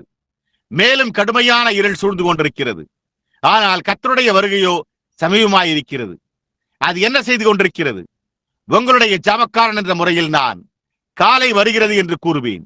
விடிவெள்ளி நட்சத்திரங்களே, பிரகாசிக்க ஆயத்தமாயிருங்கள். எத்தனை பேர் நாம் செல்வதற்கு முன்பு ஒரு முடிவான ஜெபத்தில் நினைவு கூறப்பட வேண்டும் என்று விரும்புகிறீர்கள்? அப்படியே உங்களுடைய கரத்தை உயர்த்துங்கள். அன்புள்ள தேவனே, ஜனங்கள் தங்களுடைய கரங்களை உயர்த்துவதை நீர் காண்கிறீர். அவர்கள் இதில் உத்தமமாயிருக்கிறார்கள். செய்தித்தாளில் தேடுகிறவர்களில் அநேகர் அவர்கள் தத்துவ ஞானிகளையும் புத்தகங்களையும் பல்வேறுபட்ட காரியங்களின் கட்டுரைகளையும் ஆராய்ந்து பார்த்துள்ளனர். ஆனால் அதே சமயத்தில் அவர்களால் எந்த பதிலையும் கண்டறிய முடியவில்லை. ஆனால் இங்கே அது இந்த காலையில் வேதாகமத்தில் உண்டாகிறது. காலை வருகிறது, இரவும் கூட வருகிறது. தேவனே, இங்கு தங்களுடைய கரங்களை உயர்த்தின ஒவ்வொரு நபரையும் நீர் ஆசீர்வதிக்க வேண்டும் என்று நாங்கள் ஜெபிக்கிறோம்.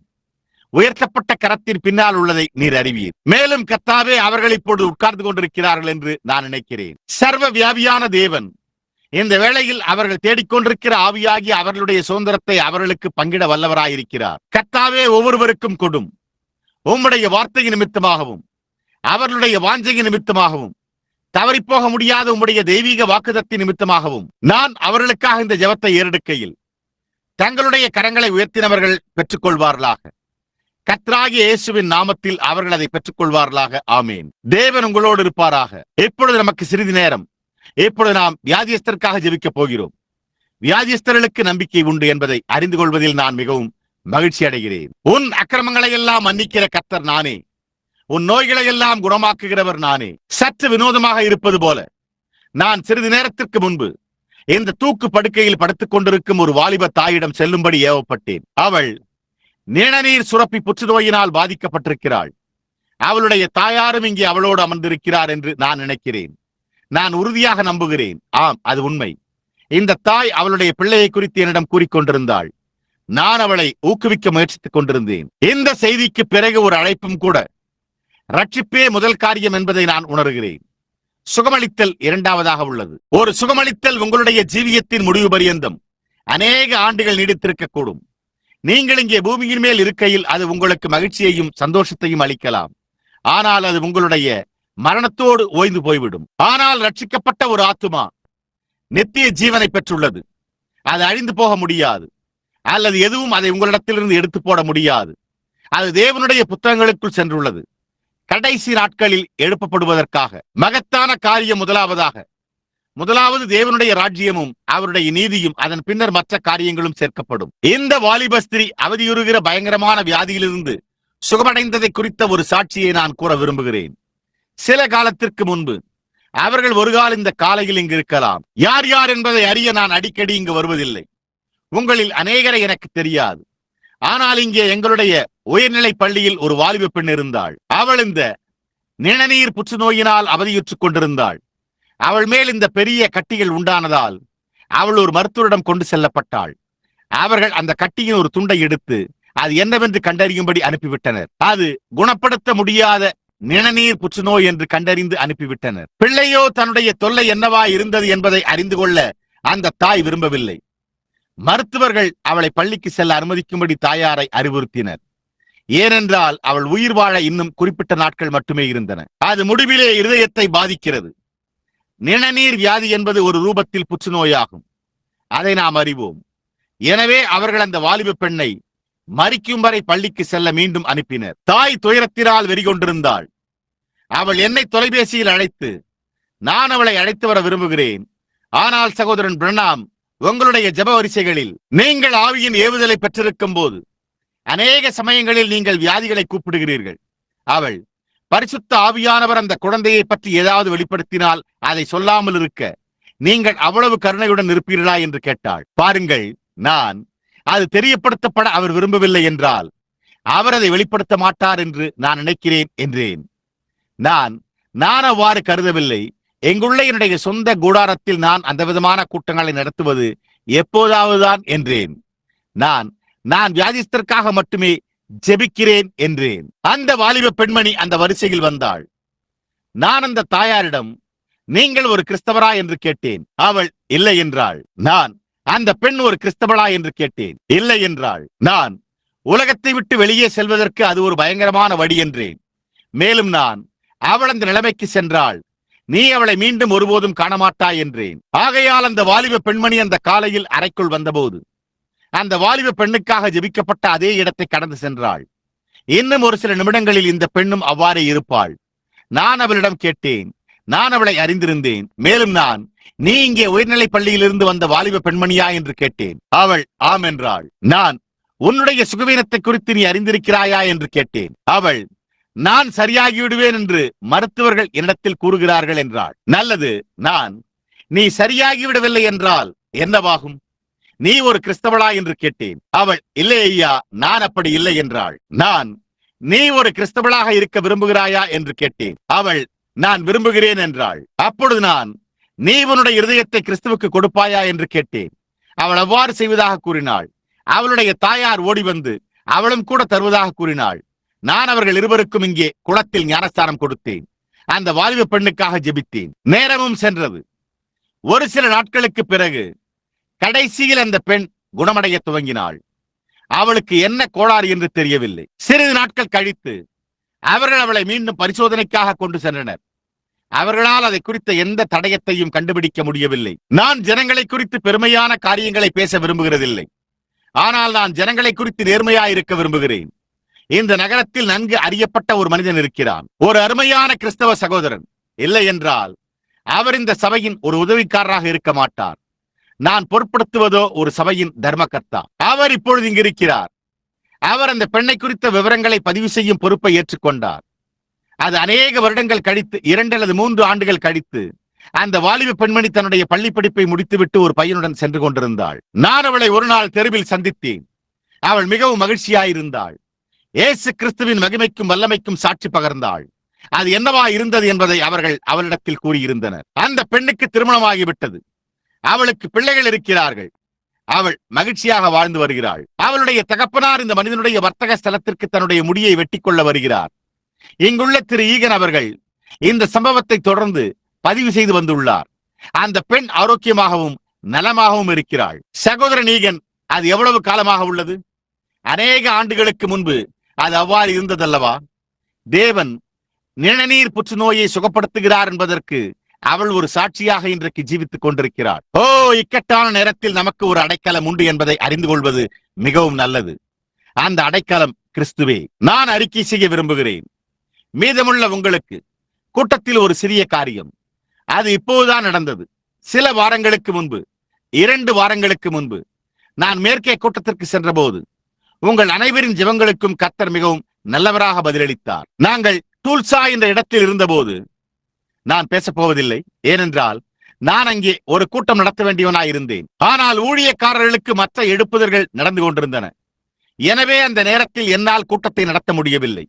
ஆனால் நான் சகோதரர் ஆர்கன் பிரைட்டை அழைத்துக் கொண்டு கலிபோர்னியாவுக்கு அழைத்துச் செல்ல என் மனைவி, நான், குட்டி ஜோசப் ஆகியோருடன் கடந்து சென்றேன். மேலும் அன்றிரவு நாங்கள் தாமதமாக வந்தபோது ஓரல் ராபர்ட்ஸும் டாமி ஆஸ்பனும் அன்றிரவு பிரசங்கிக்க வேண்டும் என்பதை நான் புரிந்து கொண்டேன்.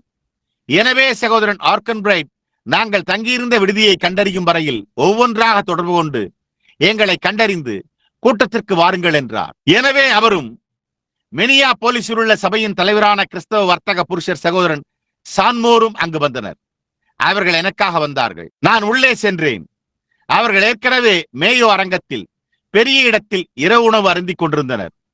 கோடீஸ்வரர்கள் அங்கு அமர்ந்துள்ளனர். எனவே நான் அப்படிப்பட்ட ஒரு இடத்திற்கு செல்லும் போது எப்படி உணர்வேன் என்பதை நீங்கள் அறிவீர்கள். மேஜையின் மேல் அவர்கள் வைத்திருந்த கத்திகளையும் முட்கரண்டிகளையும் கூட எப்படி உபயோகிப்பது என்று எனக்கு தெரியவில்லை. ஆனால் நான் உள்ளே சென்றேன். நான் உள்ளே சென்ற போது ஓரல் ராபர்ட்ஸ் பிரசங்கித்துக் கொண்டிருந்தார். அவர் மிகுதியான ஜீவனின் பேரில் பிரசங்கித்து கிறிஸ்தவ வர்த்தக புருஷர்களிடத்தில் இயேசு மீன்களை பிடித்து அவைகளை வலைகளில் போட்டு அவர்கள் உபயோகிக்க முடிந்ததை காட்டிலும் அதிகமானவற்றை வைத்திருந்தார் என்று மிகுதியை குறித்து சொல்லிக் கொண்டிருந்தார். சகோதரன் ராபர்ட்ஸ் ஒரு ஆற்றல் வாய்ந்த பேச்சாளர் என்பதை நீங்கள் அறிவீர்கள். மேலும் அவர் அங்கே ஒவ்வொருவருக்கும் ஏராளமாக இருக்கிறது என்றார். மேலும் அவர், இப்பொழுது நான் இங்கே ஒரு ஆலயத்தை கட்டிக் கொண்டிருக்கிறேன், அநேகமாக கோடிக்கணக்கான டாலர்கள் செலவாகும் என்றார். அது வெள்ளை பளிங்கு கல்லினால் கட்டப்பட்டுள்ளது என்று கூறினார். மேலும் அவர், நான் ஏறக்குறைய பாதி வரைக்கும் கட்டிவிட்டேன், என்னிடம் பணமில்லாமல் போய்விட்டது என்றார். மேலும் அதன் பின்னர் நான் ஒரு நாள் அதை நோக்கி பார்க்க அந்த தெருவின் வழியாக சென்றேன். அப்பொழுது பிசாசு என்னவென்று உனக்கு தெரியுமா? ஜனங்கள் கடந்து சென்று அதைத்தான் ஓரல் ராபர்ட் செய்தார் என்று கூறுவார்கள். அவர், அப்பொழுது நான் பிசாசை நோக்கி, ஆனால் அவர்கள் ஓரல் ராபர்ட்ஸ் முயற்சித்தார் என்று கூற வேண்டியதா இருக்கும் என்று கூறினார். அது நல்லது. மேலும் அவர், அப்பொழுது அது இங்கே நகரத்தில் உள்ள ஒரு வங்கியாளரின் இருதயத்தின் மேல் வைக்கப்பட்டு, இந்த கட்டிடத்தை கட்டி முடிக்க ஒரு வங்கியிலிருந்து தேவைக்கு மேலே கிட்டத்தட்ட 20 லட்சம் டாலர்கள் கடனாக எனக்கு கிடைத்தது என்றார். வங்கிகள் அவ்வாறு செய்வதில்லை, நீங்கள் அதை அறிவீர்கள். மேலும் அவர், அந்த குறிப்பிட்ட வர்த்தகர் வங்கியாளர் இப்பொழுது இங்கே அமர்ந்திருக்கிறார் என்றார். அவருடைய பெயரை நான் கூற விரும்பவில்லை, ஏனென்றால் அவர் சரியாக முழு சுவிசேஷ ஜனங்களை சார்ந்தவர் அல்ல. ஆனால் அவர் இங்கிருக்கிறார் என்றார். மேலும் அவர் தன்னை ஒரு கிறிஸ்தவன் என்று கூட உரிமை கோரவில்லை என்று நான் நினைக்கிறேன். ஆனால் என்று கூறி ஏதோ ஒரு காரியம் அவருடைய இருதயத்தை அசைத்தது. எனவே அவர் என்னிடம் பணம் கொடுத்தார் என்றார். மேலும் அவர் எழும்பி நிற்க விரும்பினால் அவரால் எழுந்து நிற்க முடியும், ஆனால் நான் அந்த மனிதனை தர்ம சங்கடத்திற்குள்ளாக்கப் போவதில்லை என்றார். அந்த மனிதன் எழுந்து நின்று, திரு ராபர்ட்ஸ் அவர்களே, நான் சங்கடப்படவில்லை என்று கூறிவிட்டு அமர்ந்தார். அதன் பின்னர் நான் உள்ளே சென்று உட்கார்ந்து கொண்டிருந்தேன். அதன் பின்னர் சகோதரன் ராபர்ட்ஸ் அவர் பேசி முடித்தவுடனே வந்து என்னுடைய கரங்களை குலுக்கி அவருடைய கரங்களில் என்னை எடுத்தார். ஒரு சில நிமிடங்களில் நிச்சயமாகவே அநேக ஜனங்கள் சுற்றி வந்து, உங்களுக்கு தெரியும், நாங்கள் இன்னும் புசித்துக் கொண்டிருக்கையில் கூட்டங்கள் போன்றவை மற்றும் ஊழியக்காரர்களை குறித்து பேச விரும்பினர். அதன் பின்னர் டீமோ ஷகாரியன் எழுந்தார். அவர் முழு சுவிசேஷத்தின் வர்த்தக புருஷர் குழுவின் தலைவராக இருக்கிறார். அவர் எழுந்து நின்று, அவர், உங்களுக்கு தெரியும், சகோதரன் பிரணாம் இன்றிரவு நமக்காக கடைசி செய்தியை பிரசங்கிக்க வேண்டும் என்று வழிநடத்தப்படுவதை உணர்கிறேன் என்றார். சரி, எனக்கு என்ன கூறுவதென்றே தெரியவில்லை.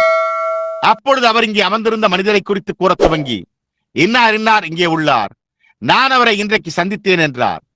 மிராக்கிள் மைல்ஸ் என்ற இந்த 3 அல்லது 4 நகர தொகுதிகள் அவர்களுக்கு சொந்தமாக இருப்பதாக அவர்கள் என்னிடம் கூறிக்கொண்டிருந்தனர். கோடீஸ்வரர்களும் கால்நடை மேய்ப்பவர்களும் உள்ள அதை போன்ற ஒரு கூட்டத்தில் நான் என்ன கூற முடியும்? ஆனால் உங்களுக்கு தெரியும், கீழ்ப்படிவதே எப்பொழுதுமே சிறந்தது. எனவே என்னால் முடிந்த அளவு சிறப்பாக பேச நான் எழுந்தேன். ஆராதனையின் முடிவில் அதை போன்ற ஒரு இடத்தில் பீட அழைப்பை கொடுப்பது ஒழுங்கிற்கு புறம்பாக இருக்கிறது. ஆனால் உங்களுக்கு தெரியும், நான் அடக்க ஆராதனைகளில் பீட அழைப்புகளை விடுத்திருக்கிறேன். எனவே நான் இங்கே ஒரு நல்ல வாய்ப்பு உள்ளது என்று எண்ணினேன். நான் ஒரு பீட அழைப்பு விடுத்தேன். அந்த ஐஸ்வர்யவான்கள் மற்றும் ஸ்திரீகள் யாவரும் கர்த்தராகிய இயேசுவினிடத்தில் வந்து தங்களுடைய இருதயங்களை கர்த்தரிடத்தில் கொடுத்தனர். நான் ஒரு கோடீஸ்வரரை குறித்து, கோடீஸ்வரரின் மனைவியை குறித்து வியப்புற்றேன். ஒரு சிறிய தொப்பியோடு, பக்கவாட்டில் ஆடம்பரமான சிறைகளோடு. அவளுக்கு அநேகமாக $100 செலவாயிருக்கலாம். அவளுடைய கன்னங்களில் கண்ணீர் வழிந்தோடியது. அவள் என்னுடைய கரத்தை பற்றி பிடித்து, சகோதரன் பிரணாம், என் இருதயம் அசைக்கப்பட்டது என்று கூறினாள். அவள், நான் ஒரு கிறிஸ்தவள் என்று இதுவரை நினைத்துக் கொண்டிருந்தேன் என்றாள். அவள், நான் கர்த்தரை சேவிக்க விரும்புகிறேன் என்றாள். அதற்கு நான் உங்களுக்கு நன்றி என்றேன். அதன் பின்னர் ஒரு சில நிமிடங்களில் ஏதோ ஒன்று என்னிடத்தில், இப்பொழுது வியாதியஸ்தருக்காக ஜெபி என்று கூறியது. நான், ஓஹோ இல்லை, என்னால் அதை செய்ய முடியாது. நான் ஏற்கனவே இந்த பெரிய நடன அரங்கத்தில் குறுக்கீடு செய்திருக்கிறேன். எனவே நான் வியாதியஸ்தருக்காக ஜெபித்தால் அவர்கள் என்னை உண்மையாகவே ஒரு மதவெறியன் என்று எண்ணுவார்கள் என்று எண்ணினேன். எனவே நான், நிச்சயமாக கர்த்தர் அதை என்னிடம் கூறியிருக்க மாட்டார். இந்த மனமாற்றங்களின் காரணமாக நான் ஒரு கால் முழுவதுமாக உணர்ச்சி வசப்பட்டிருக்கலாம். எனவே நான் நழுவி சென்று உட்கார்ந்து கொள்வேன் என்று எண்ணினேன். நான் பேச்சாளரின் மேஜையில் கடைசி வரை சென்று அங்கே அமர்ந்து பேசிக் கொண்டிருந்த சகோதரன் ஜாக்மூருடன் அமர்ந்தேன். நான் ஆராதனையை அவைத்தலைவர் திரு ஷகாரினிடம் திரும்ப அளித்தேன். அப்பொழுது அவர் எழும்பின போது அவர், உங்களுக்கு தெரியுமா என்று கேட்டார். ஓ, தேவன் அவருடைய தோளை தொட்டிருக்க வேண்டும். அவர், சகோதரன் பிரணாம் திரும்பி வந்து வியாதியஸ்தருக்காக ஜெபிக்கும்படி வழிநடத்தப்படுவதை உணர்கிறேன் என்றார். நான், ஓஹோ, அது முற்றிலும் சரியே என்று எண்ணினேன். நான் எழுந்து அவர்களிடம் கூறினேன். மேலும் நான் அதை உணர்ந்தேன். தேவன் என்னை மன்னிக்க வேண்டும் என்று நான் ஜெபிக்கிறேன். ஆனால் யாராவது ஒருவர் தொடப்பட்டால் நலமாயிருக்கும். அது ஆவியின் கிரியை என்பதை நாம் முழுவதுமாக அறிந்து கொள்ள செய்வது உங்களுக்கு தெரியும். எனவே நான் இப்பொழுது, தெய்வீக சுகமளித்தல் என்பது ஒரு மரபு சின்ன கம்பத்தை தொடுவதல்ல. அது வெறுமன கற்பனையான ஏதோ ஒரு காரியம் அல்ல. சற்று முன்னர் இங்குள்ள இந்த ஜனங்கள் எல்லோரையும் ரட்சித்த அதே தேவன்தான் இங்கிருக்கிற எல்லா ஜனங்களையும் குணமாக்குகிற அதே தேவன் அவரே. அவரை விசுவாசிக்கும் எளிய விசுவாசத்தினால் என்றேன். நான் நீங்கள் அதை விசுவாசிக்கிறீர்களா என்று கேட்டேன். இப்பொழுது ரகசியமாக என்னுடைய சபைக்கு என்னுடைய ஊழியம் மாறிக்கொண்டிருக்கிறது என்பதை நீங்கள் அறிவீர்கள். ஓ, என்ன ஒரு மகிமையான மாற்றம்! ஓ, ஒலித்துக் கொண்டிருக்கிற வார்த்தைகளை நீங்கள் யாவரும் நினைவில் வைத்திருக்கிறீர்கள். ஒவ்வொரு முறையும் அது நிகழும் போது ஏதோ ஒன்று சம்பவிக்கிறது. நான் அதன் பேரில் பேச செல்லும் போது என்னிடத்தில் இந்த மலையை பார்த்து சொல் என்பதே வருகிறது. அது ஏன் அவ்வாறு இருந்து வருகிறது? அது விசுவாசமாய் இருக்கிறது. எந்த காரியமும் விசுவாசத்தினாலே ஆகும். விசுவாசம் என்பது நீங்கள் கிரியை செய்யும் ஒன்று அல்ல. விசுவாசம் என்பது நீங்கள் பெற்றுள்ள ஏதோ ஒரு காரியமாய் உள்ளது. மேலும் நான் கர்த்தர் எவ்வளவு நல்லவராக இருந்து வருகிறாரோ அவ்வளவு நல்ல ஜனங்களை குறித்து நான் எப்பொழுதுமே என் விசுவாசத்தை குறித்து வெட்கமடைந்துள்ளேன் என்று எண்ணினேன். அவர் தரிசனங்களை கூறி காரியங்களை காண்பித்திருக்கிறார். எல்லாமே பரிபூர்ணமாக இருந்து வந்துள்ளது. ஜனங்களாகிய நீங்கள் அதை அறிவீர்கள். அது ஒரு தனிப்பட்ட நபர் அல்ல, அது ஒரு மனிதன் அல்ல, அதை தேவன் செய்கிறார். எங்கே இந்த புகைப்படம்? அது எப்படி உலகம் முழுவதும் சென்றது? அவைகள் ஜெர்மனியில் எடுக்கப்பட்டவைகள். எங்கே ஒரு சில வாரங்களுக்கு முன்பு இங்குள்ள அந்நியர்கள் அதை ஒருபோதும் காணாதிருக்கலாம். அவர்கள் வேறொன்றை எடுத்தனர். நான் அதை வீட்டில் வைத்துள்ளேன். அது நான் நின்று கொண்டிருந்த இடத்திற்கு பின்னால் கர்த்தராகிய இயேசு நின்று கொண்டிருக்கிற தோற்றமாய் உள்ளது. அவருடைய கரங்களில் இருந்து அக்கினிமயமான நாவுகள் பறந்து சென்றன. நான் இந்த மலையை பார்த்து பெயர்ந்து போய் என்று சொல்லி உன் இருதயத்தில் சந்தேகப்படாமல் விசுவாசி என்ற இந்த பொருளின் பேரில் பேசிக் கொண்டிருக்கும் போதே நாம் அதை பெற்றுள்ளோம். அது டெக்னி கொடாக்ரோம் நிறங்களில் உள்ளது. அவர்கள் அதை இப்பொழுது வீட்டில் வைத்துள்ளனர். அவர்கள் பரிசோதித்து அது இப்பொழுது விஞ்ஞானத்தாலும் மற்றவைகளாலும் ஆய்வகங்களாலும் ஆராயப்பட்டிருக்கிறது. அது மிக விரைவில் வெளியாகும். இன்னொன்று, அதாவது இப்பொழுது சுமார் 6 வெவ்வேறு இடங்களில் உள்ளன. அது எடுக்கப்பட்டுள்ளது. இதுவே அவைகள் எல்லாவற்றிலும் மிகவும் தலை சிறந்ததாய் உள்ளது. அங்கே அவருடைய தாடியும் அவருடைய முகமும் அவருடைய உருவமும் அவருடைய கரங்களும் நீட்டப்பட்டிருக்கின்றன. நான் இந்த விதமாக நின்று கொண்டிருந்தேன். அவர் தம்முடைய கரங்களை வைத்திருக்கும் இடத்தில் உங்களால் என்னை அதை போன்ற ஒரு பாகத்திலும் கூட காண முடியாது. என்னுடைய தலை, அதன் பின்னர் என்னுடைய பாதங்கள் தரையில் இருக்க தலையும் பாதமும் அவ்வளவுதான் அங்கே எஞ்சி இருந்தது. பார்த்தீர்களா? அவர் தம்முடைய கரங்களை இந்த விதமாக நீட்டியவாறு நின்று கொண்டிருக்கிறார். நான் என்னுடைய கரங்களை இந்த விதமாக நீட்டி இந்த மலையை பார்த்து சொல்லுங்கள் என்று பிரசங்கித்தேன். ஏறக்குறை அந்த நேரத்தில் ஏதோ ஒன்று சம்பவித்தது. அவர்கள் அதை அந்த விதமாக புகைப்படம் எடுத்தனர். அங்கே அது பின்னால் எல்லா வண்ணங்களிலும் இருந்தது.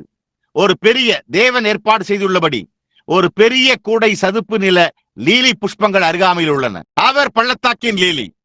அபின் உங்களுக்கு எங்கிருந்து கிடைக்கும்? லீலி புஷ்பங்களில் இருந்து. அது உண்மை. தேவன் கொண்டுள்ள அபின் என்ன? சமாதானம். அபின் உங்கள் தொல்லைகள் எல்லாவற்றையும் மறக்க செய்கிறது. அபின் புகைப்பவர்கள் அந்த விதமாகவே அவர்கள் அந்த அபினை கொண்டு உயிரை மாய்த்துக் கொள்ளுகின்றனர். தேவன் ஒரு அபின் வைத்திருக்கிறார். ஆமேன். அவர் ஒவ்வொரு வலியையும் எளிதாக்குகிறார். எல்லா சுகவீனங்களையும் சுகப்படுத்துகிறார். ஒவ்வொரு கவலையும் நீக்குகிறார். நாம் அவருடைய அபினை சுவாசித்துக் கொண்டிருக்கும் வரையில் நாம் சமாதானத்தில் இருக்கிறோம். அந்த பெரிய கூடை லீலி புஷ்பங்கள் மேடையில் நான் பேசிக் கொண்டிருந்த இடத்திற்கு முன்னால் வைக்கப்பட்டிருந்தன. நான் அங்கே டூல்சா என்ற இடத்தில் இருந்த வியாதிஸ்தருக்காக ஜெபித்தேன். நான் கீழே நடந்து வெளியே சென்றேன். சுமார் 10 நிமிடங்கள் கழித்து நான் சுவிசேஷகரின் பெயரை கூற விரும்பவில்லை. ஆனால் முதுகுத்தண்டில் மூட்டு வீக்கத்தினால் அவதியுற்று வந்த ஒரு ஸ்திரீ இந்த சுவிசேஷகரிடம் ஒரு சுருக்கெழுத்தாளராக பணிபுரிந்தாள். அவள் இந்த விதமாக தட்டச்சு செய்ய வேண்டியதாய் இருந்தது. ஏனென்றால் அவளுடைய கரங்களும் தோள்பட்டைகளும் கட்டப்பட்டிருந்தன. அவள் அந்த விதமாக தட்டச்சு செய்தாள். இந்த பெரிய புகழ்பெற்ற சுவிசேஷகர் அங்கே டூல்சாவில் அவளுக்கு வேலை கொடுக்கும்படி தன்னுடைய வேலையில் அவளை அமர்த்தி கொண்டார். அவள் மண்டபத்தின் கீழே நடக்க துவங்கினாள். திடீரென்று அவளுடைய கரங்கள் கட்டவிழ்க்கப்பட அவள் குதித்து கூச்சலிட்டாள். அவள் அங்கிருந்த எல்லோருடைய கவனத்தையும் கவர்ந்தாள். அந்த அருமையான பெண்மணி முழங்கால் படியிட்டு அவளுடைய கரங்களை உயர்த்தி இந்த விதமாக அவைகளை தட்டி கொண்டிருந்தாள். தேவனுடைய மகிமை. ஏனென்றால் தேவன் ஜெபத்திற்கு பிறகு ஒரு சில நிமிடங்களில் தேவன் அவளை விடுதலையாக்கி விட்டார். அவள் என்ன கூறுகிறாள் என்பதை கேட்க நான் நழுவி உள்ளே சென்றேன். அவள், நான் இந்த மண்டபத்திற்குள் நடந்து சென்று கொண்டிருந்தேன் என்றாள். அதற்கு நான், தேவனுக்கு ஸ்தோத்திரம் உண்டாவதாக என்றேன். நான் திரும்பி வேறு வழியாக நடக்க துவங்கினேன். காரியம் என்னவென்பதை காண எல்லா பாவிகளும் ஒன்று சேர்ந்து ஓடுவதை நான் அங்கே தூரத்தில் கேட்டேன். சகோதரன் கார்ட்னர் இங்கே ஒரு மனிதன் மேடையில் பேசிக் கொண்டிருந்தார். அதே மனிதர் தான் எனக்கு இந்த உடையை அளித்தார். உங்களில் அநேகருக்கு சகோதரர் கார்ட்னரை தெரியும். நியூயார்க்கில் உள்ள பிங்காம்டனில் உள்ள சகோதரன் கார்ட்னர் கடந்த 3 ஆண்டுகளில் மிக சிறந்த ஓல்ட்ஸ் மொபைல் நிறுவன வியாபாரி. அமெரிக்காவில் உள்ள மற்ற மனிதர்களை காட்டிலும் அதிக ஓல்ட்ஸ் மொபைல் நிறுவனம் கார்களை விற்றது. அவர் ஒரு தனி விமானத்தில் பறக்கிறார். ஓராண்டுக்கு முன்னர் அவருடைய பெயர் ஜார்ஜ் கார்ட்னர். மேலும் அவருடைய விமானி தனியாக விமானத்தில் பறந்து கொண்டிருந்த போது விமானத்தில் இருந்து விழுந்து அவருடைய முழங்கால்களும் அவருடைய கணுக்காலிலும் வெடிப்பு ஏற்பட்டது. அவருடைய கால்களும் பாதங்களும் விரைத்து போயிருந்தன. அவர் இந்த விதமாக நடந்து சென்றார். அவருடைய விமானி ஜெபம் செய்யப்பட்ட போது அவர் அங்கிருந்தார். அவர் விருந்து நடந்த மண்டபத்தை விட்டு வெளியே வந்து விட்டார். மேலும் அவர்கள் அவருக்கு அருகாமையில் ஒரு அறையையும் கூட வைத்திருந்தனர். எனவே அவர் முன்னும் பின்னுமாக நடந்து செல்வதில் சிரமம் இருக்காது. இதோ அவருடைய சாட்சி இருந்தது. அவர் தன்னுடைய அறைக்கு சென்று அமர்ந்திருந்தார். ஒரு கிறிஸ்தவராக கூட இல்லை. மேலும் அவர் எப்படியாயினும் அந்த சிறிய வழுக்கை தலையுடைய நபர் இன்றிரவு அங்கு பிரசங்கித்தார் என்று நான் நினைக்கிறேன் என்றார். மேலும் அவர் தன்னுடைய கால் விரல்கள் நடுங்க துவங்குவதை கவனிக்க துவங்கினதாக கூறினார். அவர் தன் கால்களை முழுவதுமாக அசைத்து எழுந்து நின்றார். அங்கே வெளியே நின்று தேவனை மகிமைப்படுத்தி நின்று கொண்டு தன்னுடைய கால்களை இந்த விதமாக மேலும் கீழும் உயர்த்தி அவருடைய பாதங்களின் பக்கங்களிலும் எல்லாவற்றிலும் தேவனுடைய மகிமைக்கு சாட்சி அளித்துக் கொண்டிருந்தார். நாம் வியாதிஸ்தருக்காக ஜெயிப்பதற்கு முன்பு மீண்டும் ஒருமுறை நான் சகோதரன் ஆர்கன்பிரைட்டுடன் தங்கியிருந்தேன். என்னுடைய நல்ல நண்பர்களான லியோவும் ஜீனும் தொலைபேசி அழைப்புகள் என்னவென்பதை அறிவார்கள். தொலைபேசி ஒலித்துக் கொண்டிருக்க சகோதரன் ஆர்கன்பிரைட் பதிலளிப்பார். மேலும் உங்களுக்கு தெரியும், நீங்கள் எல்லாவிடங்களிலும் இருக்க முடியாது. ஆனால் நான் தொலைபேசியை எடுத்தேன். ஒவ்வொரு காரியமும் தேவனுடைய உறுதியான வழியில் கிரியை செய்கிறது என்று நான் நம்புகிறேன். நீங்கள் விசுவாசிக்கவில்லையா? அந்த காரணத்தினால்தான் அந்த வாலிப பெண்மணி இங்கே இருக்கிறாள் என்று விசுவாசிக்கிறேன்.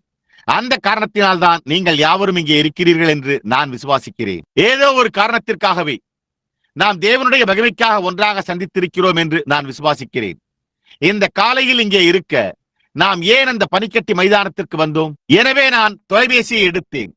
ஏனென்றால் சகோதரன் ஆர்கன்பிரைட் அறையில் இல்லை. அதில் நான் சகோதரன் பிரணாமிடம் பேச விரும்புகிறேன் என்று கூறினார். அதற்கு நான் தான் சகோதரன் பிரணாம் என்றேன். அவர் ஒரு ஸ்பானிய மனிதன். அவர், ஐயா, நான் கேட்கப் போகும் கேள்வியை நான் கேட்பது கிட்டத்தட்ட நியாயமற்றது என்பதை நான் அறிவேன் என்றார். அவர், ஜனங்கள் எப்படி இழுப்பு முதலியன செய்கிறார்கள் என்பதை என்னால் கற்பனை செய்து பார்க்க முடிகிறது. ஆனால் என்று கூறி நான் மெக்சிகோவில் ஒரு மிஷனரியாக இருக்கிறேன் என்றார். மேலும் நான் இங்கே லா கசண்டாவில் வசிக்கிறேன். நீங்கள் நகரத்தில் இருந்தீர்கள் என்று ஒரு சில மணி நேரங்களுக்கு முன்னர் நான் அறிந்து கொண்டேன் என்றார். மேலும் நான் என் குழந்தையை உங்களிடம் அல்லது சகோதரர் ராபர்ட்ஸிடம் அல்லது வியாதியஸ்தற்காக ஜெபிக்கும் சகோதரர்களில் சிலரிடம் கொண்டு வர முயற்சிப்பதற்காக மீண்டும் கொண்டு வந்தேன் என்றார். மேலும் அவர், இது என்னுடைய குழந்தையா இருக்கிறபடியால் என்னுடைய விசுவாசம் நான் சற்று பலவீனமாக இருந்து வருகிறேன் என்று யோகிக்கிறேன் என்றார். அதற்கு அவர், என் குழந்தைக்கு இன்னும் 4 மாதங்கள் கூட ஆகவில்லை, அது புற்றுநோயினால் மரித்துக் கொண்டிருக்கிறது என்றார். அப்பொழுது ஏதோ ஒன்று என்னிடத்தில் அந்த குழந்தையிடம் போ என்று கூறியது. சரி, ஐயா, நான் சகோதரன் ஆர்கன்பிரைட்டை அழைத்து வருகிறேன். நீங்கள் குழந்தை எங்கே உள்ளது என்று அவரிடம் கூறுங்கள், நான் உங்களை சந்திப்பேன் என்றேன். எனவே அவர் நான் சகோதரன் ஆர்கன்பிரைட்டை அழைத்து வர அவர் அவரிடம் கூறினார். எனவே நாங்கள் காரில் ஏறி கீழே சென்றோம். நான் அவருடைய சிறிய மனைவியை சந்தித்தேன். அவர் மெக்சிகோ தேசத்தவராய் இருந்த போதிலும் அவர் அப்படி தெரியவில்லை. அவர் வெள்ளை நிறமுள்ளவராகவும் சிகப்பு நிறமுள்ளவராகவும் இருந்தார். ஆனால் அவர் ஒரு மெக்சிகோ நாட்டை சேர்ந்தவராய் இருந்தார். மெக்சிகோக்கள் அநேக சமயங்களில் மஞ்சள் நிறமுள்ளவர்களாக இருக்கின்றனர். ஏனென்றால் அவர்கள் ஸ்பானியர்களுக்கும் இந்தியர்களுக்கும் இடையே பிறந்துள்ளனர். மேலும் சில இந்தியர்கள் பொன்னிறமாகவும் பனிவெண்மை நிறமாகவும் இருக்கிறார்கள். பின்னர் அவரது மனைவி பின்லாந்து முற்றிலும் பொன்னிறமான மிகவும் இனிமையான சிறிய பெண். நான் அவருடைய குழந்தையை பார்க்க அவரோடு மருத்துவமனைக்கு சென்றேன். நான் அறைக்குள்ளாக நடந்து சென்ற போது செவிலியர்களுடைய தலைமை அலுவலகத்திற்கு அடுத்தபடியாக அவர்கள் அதை வைத்திருந்தனர். ஏனென்றால் அந்த சிறு குழந்தை பிறந்து 4 மாதங்களே ஆகிறது. அது தாடைகளில் வீரியமிக்க கட்டிகளோடு பிறந்தது. அது ஏறக்குறைய அதனுடைய முகத்தில் இருந்து அந்த அளவிற்கு வீங்கி அதை போன்று அந்த விதமாக வெளியே உள்ளது. மருத்துவர்கள் அறுவை சிகிச்சை செய்ய முயன்றனர். மேலும் அவரது சிறிய தொண்டையை சுற்றி பெரிய ஆழமான வடுக்கள் வெட்டப்பட்டிருந்தன. அது அதை நிறுத்தவில்லை. அது அதை அதன் நாக்கில் பரவ செய்தது. அந்த விதமாக சிறிய தாடைகள் அவ்விதமாக தொங்கின. பெரிய ஆழமான தழும்புகள். அதனுடைய சிறிய நாவு, சிறிய வாய் அவ்வளவாக பெரியதா இல்லாதிருந்தது. மேலும் அவனுடைய நாக்கு அநேகமாக அந்த அளவு பெரியதாக வீங்கி கிட்டத்தட்ட அவ்வளவு தூரம் வெளியே தள்ளப்பட்டு கருப்பு நிறமாக மாறியிருந்தது. அது அதன் மேல் வாயில் வீங்கிய போது மூக்கிலிருந்து கீழே வரும் சுவாசத்தை அது அடைத்தது. நிச்சயமாகவே அது இங்கிருந்து அதனுடைய சுவாசத்தை துண்டித்துக் கொண்டது. அவர்கள் அதனுடைய தொண்டையில் ஒரு துவாரத்தை வெட்ட வேண்டியதாயிருந்தது. சிறு ஊதல் சத்தம் கேட்டது. அதன் தொண்டையில் ஒரு சிறிய வட்டமான தகரத்தைப் போல அதன் சிறிய கைகள் இது போன்ற பிளவுகளில் இருந்தன. அதனால் அந்த ஊதலை வெளியே இழுக்க முடியவில்லை. அது மூச்சு திணறிவிடும். புற்றுநோயினால் வடிந்து கொண்டிருந்தது.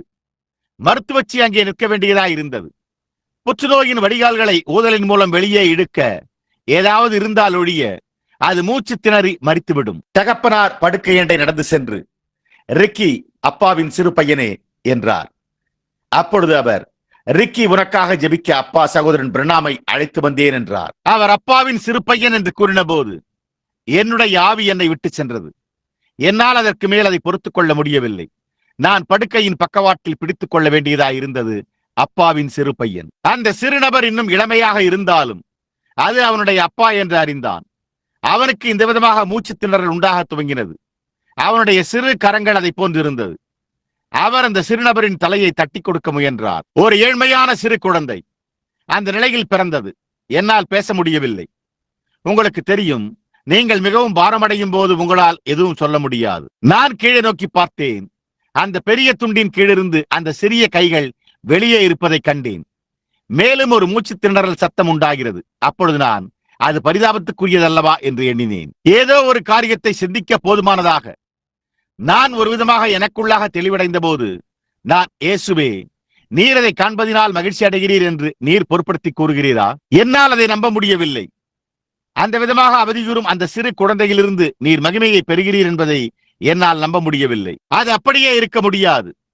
அது ஒரு பாவியாகிய என்னை நான் அந்த குழந்தைக்கு உணர்வது போன்ற உணர்வை ஏற்படுத்துமானால் எல்லா இரக்கத்தின் ஆதாரமாகிய உமக்கு அது என்ன செய்யும்? அது உமக்கு என்ன செய்ய வேண்டும் என்று எண்ணினேன். நான் இன்னும் வார்த்தைகளை கூறவில்லை. அவர் அதனோடு விளையாட முயன்று அதை அமைதிப்படுத்தினார். அதனுடைய சிறிய சரீரம் ஒரு சிறிய அணையாடையுடன், கிட்டத்தட்ட அந்த சிறிய சரீரம் மற்றும் அவ்வளவு பெரியதல்ல. அதனுடைய தலையானது மிகப்பெரிய பாகமாக இருந்தது. அதனுடைய தாடை மிகப்பெரியதாக வீங்கி போயிருந்தது. அதனுடைய சிறிய தலையானது வெடித்து சிதறாமல் இருக்க அவர்கள் அதனுடைய தலையை சுற்றி ஏதோ ஒன்றை வைத்திருந்தனர். உங்களுக்கு தெரியும், ஒரு கந்தை துணி. அவனுடைய தாடைகள் வெடித்து சிதறாதபடி அந்த விதமாக வீங்கின. செவிலித்தாய் அங்கே நின்று கொண்டிருந்தாள். நான் அந்த சிறுநபரை நோக்கி பார்த்து, கர்த்தாவே, நீர் இங்கே நின்று கொண்டிருந்தால் நீர் என்ன செய்வீர் என்று நான் எண்ணினேன். எப்பொழுது நான் பிரசங்க பீடத்தில் இருக்கிறேன் என்பதை நான் உணர்கிறேன். தேவன் பிரசன்னமாய் இருக்கிறார் என்பதை நான் உணர்கிறேன். ஆனால் ஏதோ ஒன்று என் ஆத்துமாவில் பேசினது போன்று எனக்கு தென்பட்டது. நீ அதை குறித்து என்ன செய்ய போகிறாய் என்பதை காண நான் காத்திருக்கிறேன். நான் என்னுடைய அதிகாரத்தை சபைக்கு அளித்தேன் என்றார். அங்கே நீ மீண்டும் இந்த மலையை பார்த்து என்று கூறு. நான் என்னுடைய அதிகாரத்தை சபைக்கு அளித்துள்ளேன். நீ என்ன செய்ய போகிறாய் என்பதை காண நான் காத்துக் கொண்டிருக்கிறேன். நாம் என்ன செய்ய போகிறோம் என்பதை காண அவர் காத்துக் கொண்டிருக்கிறார் என்பதே நம்மை பற்றிய அவருடைய மனப்பான்மையா இருக்குமா என்று நான் எதிர்பார்க்கிறேன். நாம் பிரசங்கித்துக் கொண்டிருந்த காலத்தின் அடையாளங்களை குறித்து என்ன, அவர் என்ன செய்வார், நாம் என்ன செய்வோம் என்பதை காண அவர் காத்துக் கொண்டிருக்கிறார். பாருங்கள், நான் அதனுடைய சிறு குழந்தை கரத்தை என்னுடைய விரல்களில் அந்த விதமாக வைத்துள்ளேன். அது மிகவும் சிறியதாயிருந்தது. மேலும் நான், கர்த்தாவே, உமது அடியேனின் ஜெபத்திற்கு செவிகொடும். விசுவாசத்தினாலே, அதாவது நீர் இருக்கிறீர் என்று நான் விசுவாசிக்கிறேன். நான் இந்த புற்றுநோய் என்னும் பிசாசுக்கும் குழந்தையின் ஜீவனுக்கும் இடையே இயேசு கிறிஸ்துவின் ரத்தத்தை வைக்கிறேன். கொலையாளிக்கும் குழந்தைக்கும் இடையே அந்த ரத்தத்தை விசுவாசத்தினால் நான் அதை வைக்கிறேன் என்றேன். என்னால் வேறொன்றும் கூற முடியவில்லை. நான் அப்படியே திரும்பி வெளியே நடக்க துவங்கினேன். தந்தை என்னை பின்தொடர்ந்தார். அவர், சகோதரன் பிரணாம், கர்த்தர் உங்களுக்கு சில தசமபாகங்களை கொடுக்க என் இருதயத்தில் உணர்த்தினார் என்றார். ஓ, நான், சகோதரனே, அதை குறித்து நினைக்க வேண்டாம், இல்லை என்றேன்.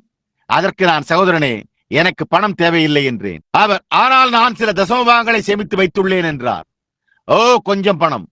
நான் இப்போ சரியாக மறந்துவிட்டேன். கிட்டத்தட்ட $50 என்று நான் நினைக்கிறேன். அவர், கர்த்தரதை உமக்கு அளிக்கும்படி என் இருதயத்தில் உணர்த்தினார் என்றார். நான், என்னவென்று நான் உங்களுக்கு கூறுவேன்.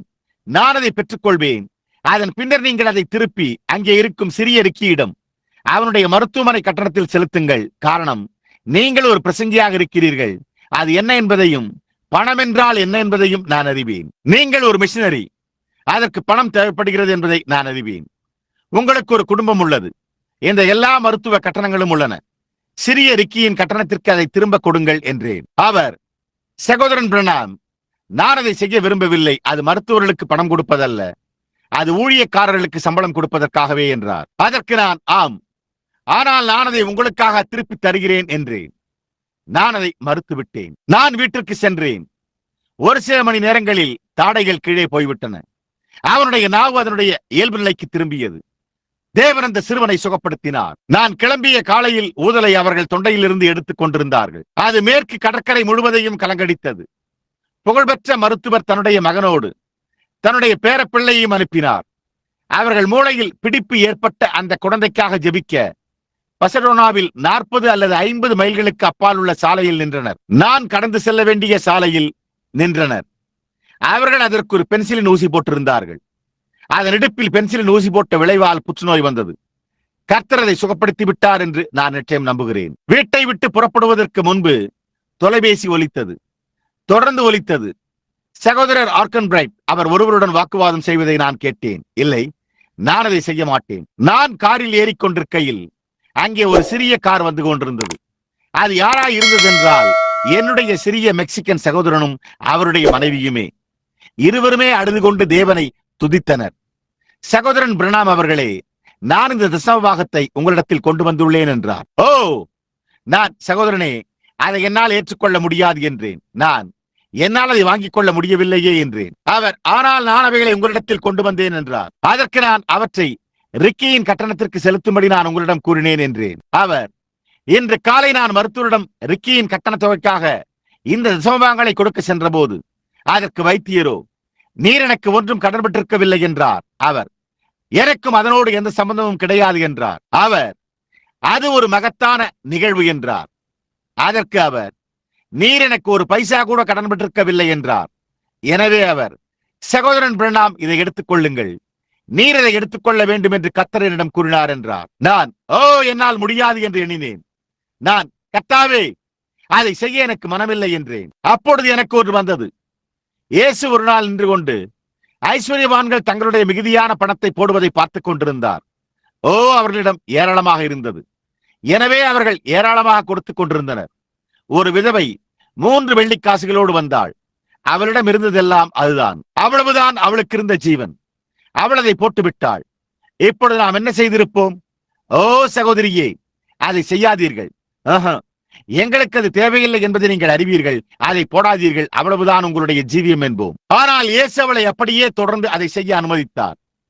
ஏனென்றால் வாங்குகிறதை பார்க்கிலும் கொடுப்பதே பாக்கியம். நான் சிறு தசமபாகங்களை வைத்துள்ளேன். அவைகளோடு என்ன செய்வதென்றே எனக்கு தெரியவில்லை. நான் அவைகளை எங்காவது தேவனுடைய மகிமைக்காக ஏதோ ஒரு பணியில் என்னால் முடிந்த அளவு சிறந்த முறையில் எங்காவது வைப்பேன். அது என்ன? அது தேவனுடைய மகிமை, அது தேவனுடைய வல்லமை. நிழல்கள் விழுந்து கொண்டிருக்கின்றன. கிறிஸ்து பிரசன்னமாய்க் கொண்டிருக்கிறார். அதனால்தான் அடையாளங்களும் அற்புதங்களும் தோன்றிக் கொண்டிருக்கின்றன. அது அந்த மகத்தான குமாரனின் ஒளியானது விடிவெள்ளி நட்சத்திரங்களில் இருந்து பிரதிபலிக்கிறது. அவருடைய சட்டைகளில் சுகமளித்தல் உள்ளது. அவர் தமது பிரசனத்தின் பிரதிபலிப்பில் இருந்து சுகமளித்தலை கொண்டு வருவாரானால் அவர் நேரில் வரும்போது என்ன செய்வார்? நம்முடைய இந்த அடிவுள்ள சரீரங்கள் மாற்றப்பட்டு அவருடைய சொந்த மகிமையான சரீரத்துக்கு ஒப்பாயிருக்கும். அவர் வரும்போது என்னவாயிருக்கும்? அவர் வரும் வரையில் அவருடைய பிரசன்னத்தின் குமாரனின் ஒளிக்காக நாங்கள் நன்றியுள்ளவர்களாயிருக்கிறோம். விடிவெள்ளி நட்சத்திரங்கள் மகிமையின் அரண்களில் ஏறி இந்த இருண்ட வேளையில் அவருடைய வருகையை வாழ்த்த அங்கே உட்கார்ந்து கொண்டிருக்கின்றன. நாம் ஜெபிப்போமாக. ஓ கர்த்தாவே, நாங்கள் உம்மை அதிகமாக நேசிக்கிறோம். கர்த்தாவே, எவ்வளவு காலம் என்று ஒன்றுமே கூற முடியாது. உம்முடைய துதிகளை குறித்து சாட்சி கொடுப்பதில் நாங்கள் ஒருபோதும் சோர்ந்து போவதில்லை. ஆனால் இப்பொழுது இங்கிருக்கும் நேரம் சுகவீனமான ஜனங்கள் காத்துக் கொண்டிருக்கின்றனர். இந்த சாட்சிகளை நீர் அறிந்திருக்கிறீர். கர்த்தாவே, எனக்கு தெரிந்தவரை அவைகள் முற்றிலும் உண்மையாயிருக்கின்றன. அங்கே நின்று கொண்டிருந்த அந்த விமானி அவரால் எப்படி தன்னுடைய காலூன்றி எழும்பி நிற்க முடியும் என்பதையும், அவருடைய சரீரத்தின் எல்லா நிலைமைகளையும், தன்னுடைய கால் சட்டையை மேலே இழுத்து அவருடைய முழங்கால்கள் மற்றும் கால்கள் அனைத்தும் வெடித்து தழும்புகளோடு இருப்பதை காண்பித்தார். அங்கே மருத்துவர்கள் எலும்புகளை ஒன்றாக இணைக்க முயன்றனர். அவளுடைய முகத்தில் வர்ணம் பூசிக்கொண்டு அங்கே நின்ற பெண்ணை கண்டீர். அது ஆனந்த கண்ணீரால் கழுவப்பட்டது. உம்முடைய வல்லமையினால் அவளுடைய மூட்டுவிக்க நிலை சுகமாக்கப்பட்டதை குறித்து அவள் கூறினாள். அந்த அன்பான சிறு குழந்தையை பற்றியும் தந்தை மற்றும் அங்கிருந்தவர்களின் சாட்சியை பற்றியுமாயிருந்தது. இப்பொழுதும் கர்த்தாவே, நீர் உலகத்தில் எங்கும் உள்ளது போல இங்கே இந்த காலையில் இங்கே கூடாரத்தில் மகத்தானவராயிருக்கிறீர். நாங்கள் எங்கே ஒன்று கூடினாலும் நீர் எங்கள் மத்தியில் இருப்பீர் என்றும் நீர் வாக்கு பண்ணி இருக்கிறீர். இப்பொழுது இந்த காலையில் நீர் எங்களுக்கு அனுப்பின வியாதியஸ்தரை நாங்கள் அழைப்போம். நாங்கள் அவர்களுக்காக ஜெபிப்போம். எங்களுடைய முழு இருதயத்தோடும் விசுவாச ஜெபமாக ஜெபிப்போம். நீர் வியாதியஸ்தரை ரட்சித்து அவர்களை எழுப்பும். பிதாவே, அவர்கள் பாவம் செய்திருந்தால் அவர்களை மன்னியும். நாங்கள் எங்களுடைய தவறுகளை ஒருவருக்கொருவர் அறிக்கை செய்து ஒருவருக்காக ஒருவர் ஜெபிக்கிறோம். நீதிமான் செய்யும் ஊக்கமான வேண்டுதல் மிகவும் பலனுள்ளதாய் இருக்கிறது என்று கூறியிருக்கிறீர். இந்த காலையில் இங்கே எங்களோடு ஒரு வாலிப தாயாக இந்த சிறு பிள்ளைகளோடு படுத்துக் கொண்டிருப்பதை நாங்கள் அறிவோம். கர்த்தாவே, மருத்துவர்களின் கூற்றுப்படி அவள் தன்னுடைய பயணத்தின் முடிவை நெருங்கிவிட்டாள். ஆனால் தேவனே, நீர் அவளுக்கும் அந்த சத்துருவுக்கும் இடையே நிற்க வேண்டும் என்று நாங்கள் ஜெபிக்கிறோம். நாங்கள் அவளுக்கு எண்ணெய் பூசி அவளுக்காக ஜெபிக்கும் போது உம்முடைய வல்லமை அவளுடைய அந்த ஆத்துமாவை தொடுவதாக. அது விசுவாசத்தையும் விடுதலையையும் கொண்டு வரும். அவள் வீட்டிற்கு சென்று சுகமடைந்து துதியை செலுத்தி தேவனுடைய மகிமைக்கென்று விடிவெள்ளி நட்சத்திரத்தின் ஒரு பிரதிபலிப்பாய் இருப்பாளாக. ஆமேன். சகோதரன் மெர்சியர், இப்பொழுது நாம் இந்த ஜனங்களை ஒரு சந்திப்பு நேரத்தின்படி எடுத்துக்கொள்ளும் போது ஜனங்கள் வருகிறார்கள். நாம் இந்த எண்ணிற்கு அழைப்போம். அவர்கள் ஜெபிக்கப்பட வேண்டியவர்களின் பட்டியலில் சேர்க்கப்பட்டுள்ளனர்.